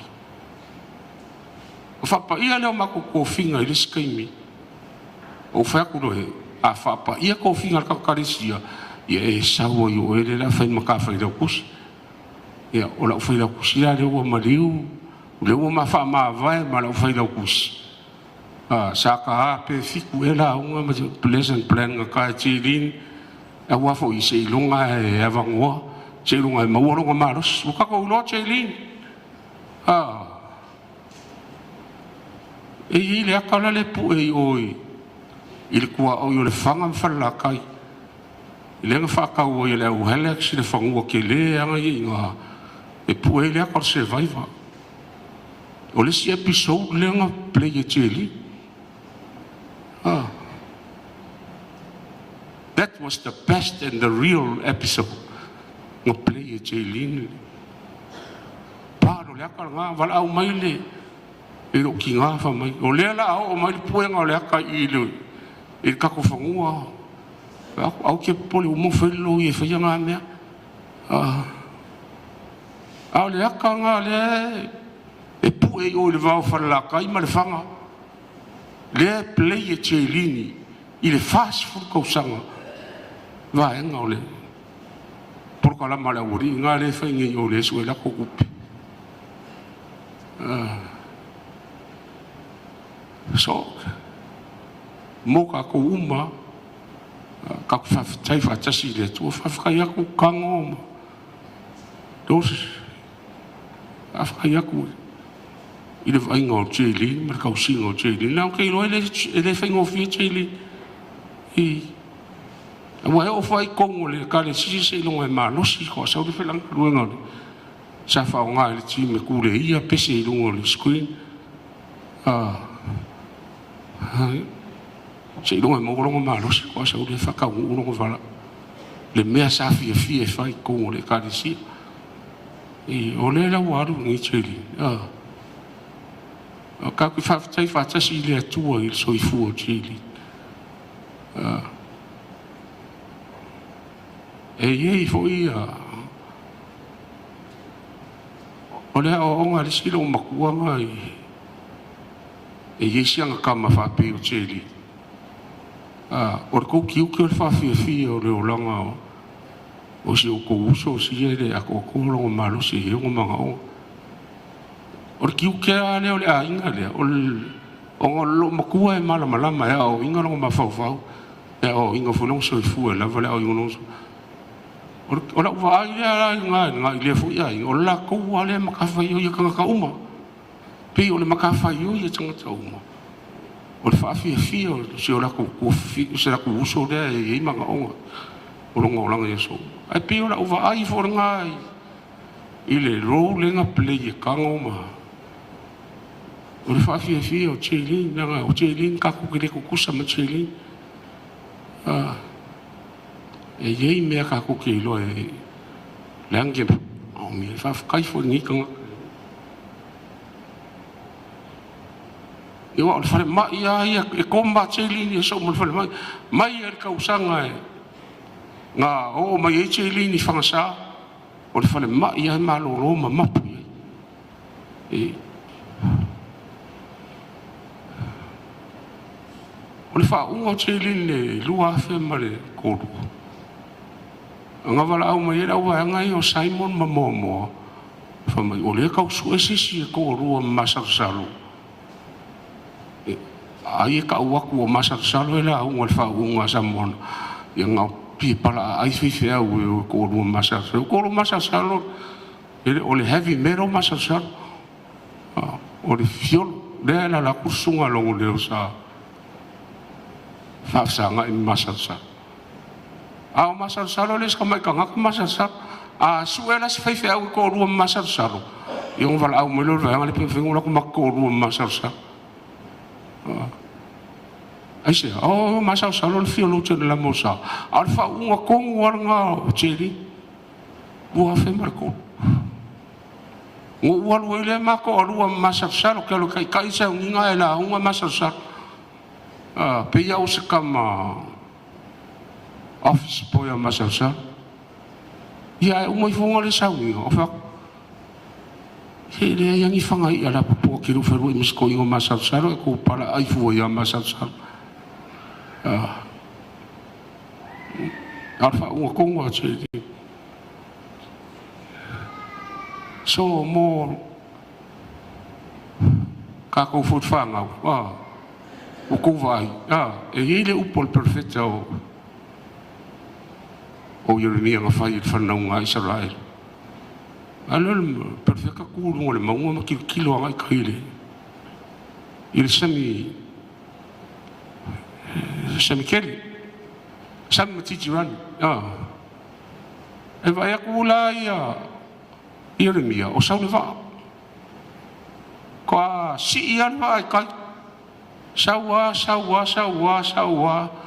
O vai akua o fiu Jeremia e vai le vaa. Ele boleh lo va au ngoko e ela le upunga e mafua Jeremia ele yang buskusinga pese valo anga mo Israel fa mai ua faafu sei ona ngotolo na la a wao lava olonga winga o kanga ka ua fai moko so fua ua faafu sei ona ngotolo na la a wao lava a o vela le la ma losi le susuru le la ai mangoko ai Israel e ke mangoko i le moanga whapeu na mangoto o le sa i le samikele pikai e koe manguru sa o le anu ingo upua i Jeremia koe manguru sa resurrected you will be resurrected e koe whakulai o e le atua pea ho o mai le songata ia tato wai ngai whansa mamaru sa uninga a whai e ngoko lo sa ilu mo leli e koe wha mangu le li ilu sa koe wha mangu o re kako kare kongu e koe mangu sa lea e le ma ngoko i per sa lea e koe wha mangu le tu which it's every Christian's hope e koe mangu lo sa au ngi ngoko unga le moanga pelo Titanic whamangi le mawhai e skangaka o whamangoko whamarkala li insingia e o i le akua le mwhainga i a sinkinga le vālea ngangoko e le aisi so kako e whaavavau ngi so i fua e le aso kako ke mangoko ai langa i la fuia le akaka o le o langa i aso uma i le vanu o le ata o le oti le vangu ngā le ngā savali e skavika ngā savali e chili ngā savali e chili au le mea kako ki whawhikai ai o lo i ele wha moe moe e ele ka le masango wha makala le paunga sa loka i Pensacola, Florida o le aso e whaki ki ele paunga i lungo le o le ngofofa uila o nga saula i lor ki a kongo whai lang whai au kao e whai sakakalo lo wakari leanga o kai au ki e lo akari i lungole electric chair ko e koru masinga o whasalanga o pangka lea o pangka o le akisi pangka o whai lor pangka le pula whan pui pui e ia kai fia kusi e whai manga mea lo whan pui pui ai le i o mai lea so yo kia ngā lulole o pangka kusia kai koru lungole wall o le aka mua o le aka o kangielu la lafo le alo luo le honga o le aka o ngā kukungu o le aka o le paunka le ki e lungo lungo fofa wila o le siku e le aka o le kangielu o sataraka me sako mapteniko o le a lafo i kukungu le o ngā umu e mua i le afi ai e la upunga kusi el paunka i lungo waka i pamel paunka pe kongia pe o kangielu le luo le honga there is hope. There is hope. Peki e foi lunga ngo fofa wila, there is hope. E ia ia fa moi moi. Pe kongi foi ko kongole, o nga aumu e mua ile afi, there is hope. There is still hope. There is still the fourth man in the flame. E ia ia kangaka le ko fama, e kangaka le ko kongo afi. There is hope. Why? Because there is still the fourth man inside the flame. E iai ar kangakare ko whamai. So, mō ka kou, poko e mono ingo le aso Jayleen, there is hope. E iai whamoe moe. O ai whamoe moe. O ke riso Yesu whamoe moe. Manguia lau malanga Jayleen, alofa ke le aku kako wainga o mo aku whakasi maoe. Manuia sauninga. O le atatou pepese le pese o saune lau fe pese ona Yesu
tunga mau fai wal tato sauninga ia ai mo le vono ai nga pe umale tato talo lo mato tamai o le langi mato faftai le ia vono le ie urto ya soli a fine lo ngol fonga le ne mato talo mato la fo ia tu ia che o le ie ainga ia mission maru le sauninga o e tau ia che ia Whaen mātou māwhutam mori mawina lona soifua e vi ia rawa oi. Ia nofo foi I lawa fionga I loto, whina ngalo. O a inga e mesi o mai masani oi o poto mai. Mātou te mori mawina whaatasi pēr e li e. Lo matanga o whia Yesu umai oi. O na lafo ia I mātou I lea tāta o leoti. Pe ta I ro ia I le ola wa sau ni mo I mātou. Whaatasi mai lau whio tō te imo tō ni sau ninga pēr mātou wanga ia tu iluno. Ilunga lona tunga mau lau suafa ke riso Yesu. Amen.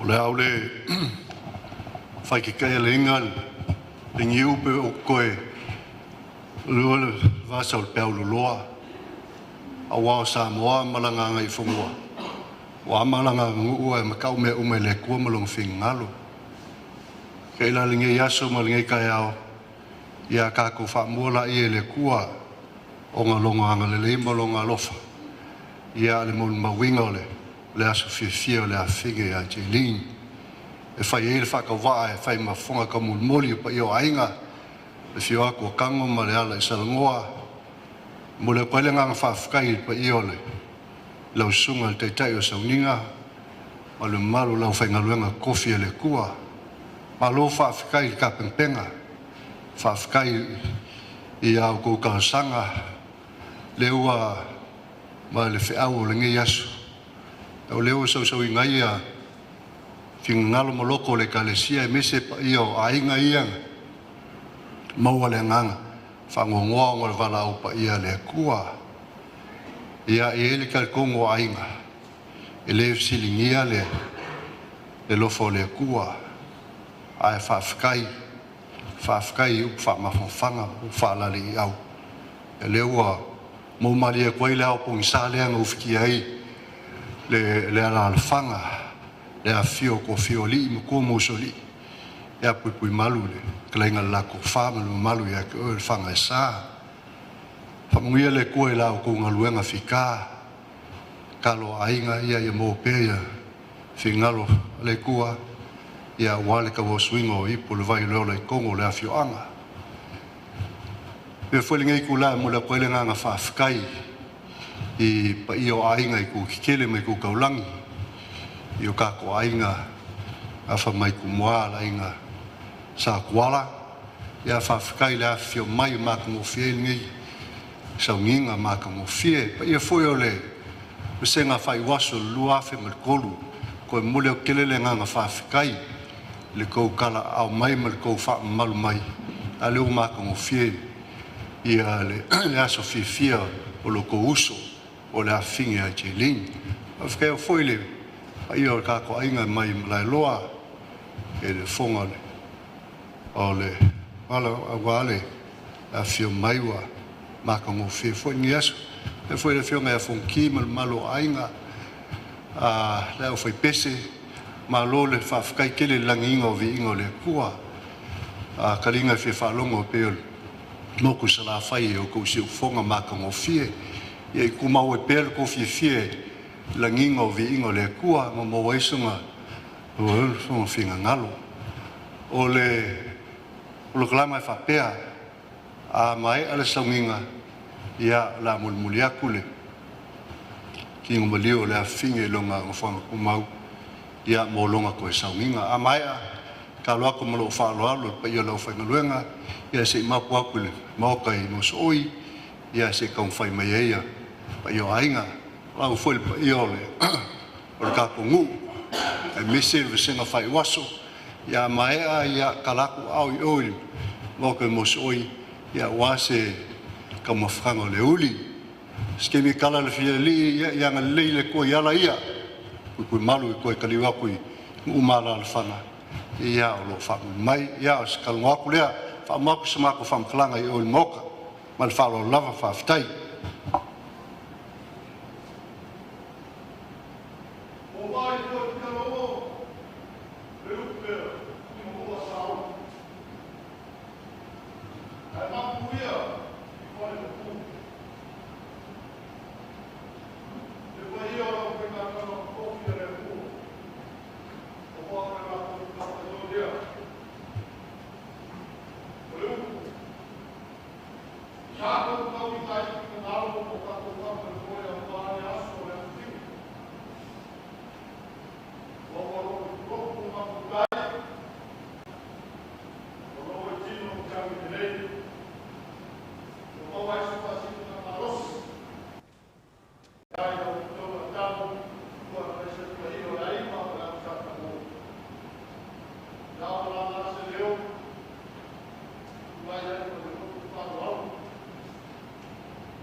Mole ko le nga whafkai le, pa ia o le mafkanga, sua le kinga o le, whaltua o le tuina ma le mamalu o le mafkanga kinga, ma lo whafkai whaea, e le keu whangana au, ia e mese le kongo pa ia lea, ua kau au inga, ea le ngaka i leo le sele i pa ia ua, ko whoe inga, onga ko vaai le a whinge mo le wala au pa ia le kua, whamunguia le kua e ko langa uma sau skemi, ia kong whaepleo pa ia ainga whaenkale, whaaloalo leo pa ui wan malu pa ia le kua, ia o se soaku lea mlo whaaloalo.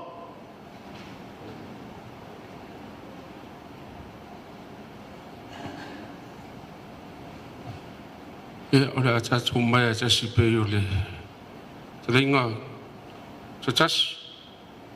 Ia e mbalawa tu ma le whaaloalo malu tatu sauninga, ia tatu tūlai, ia o to yanga yatu le mori atungo le saole.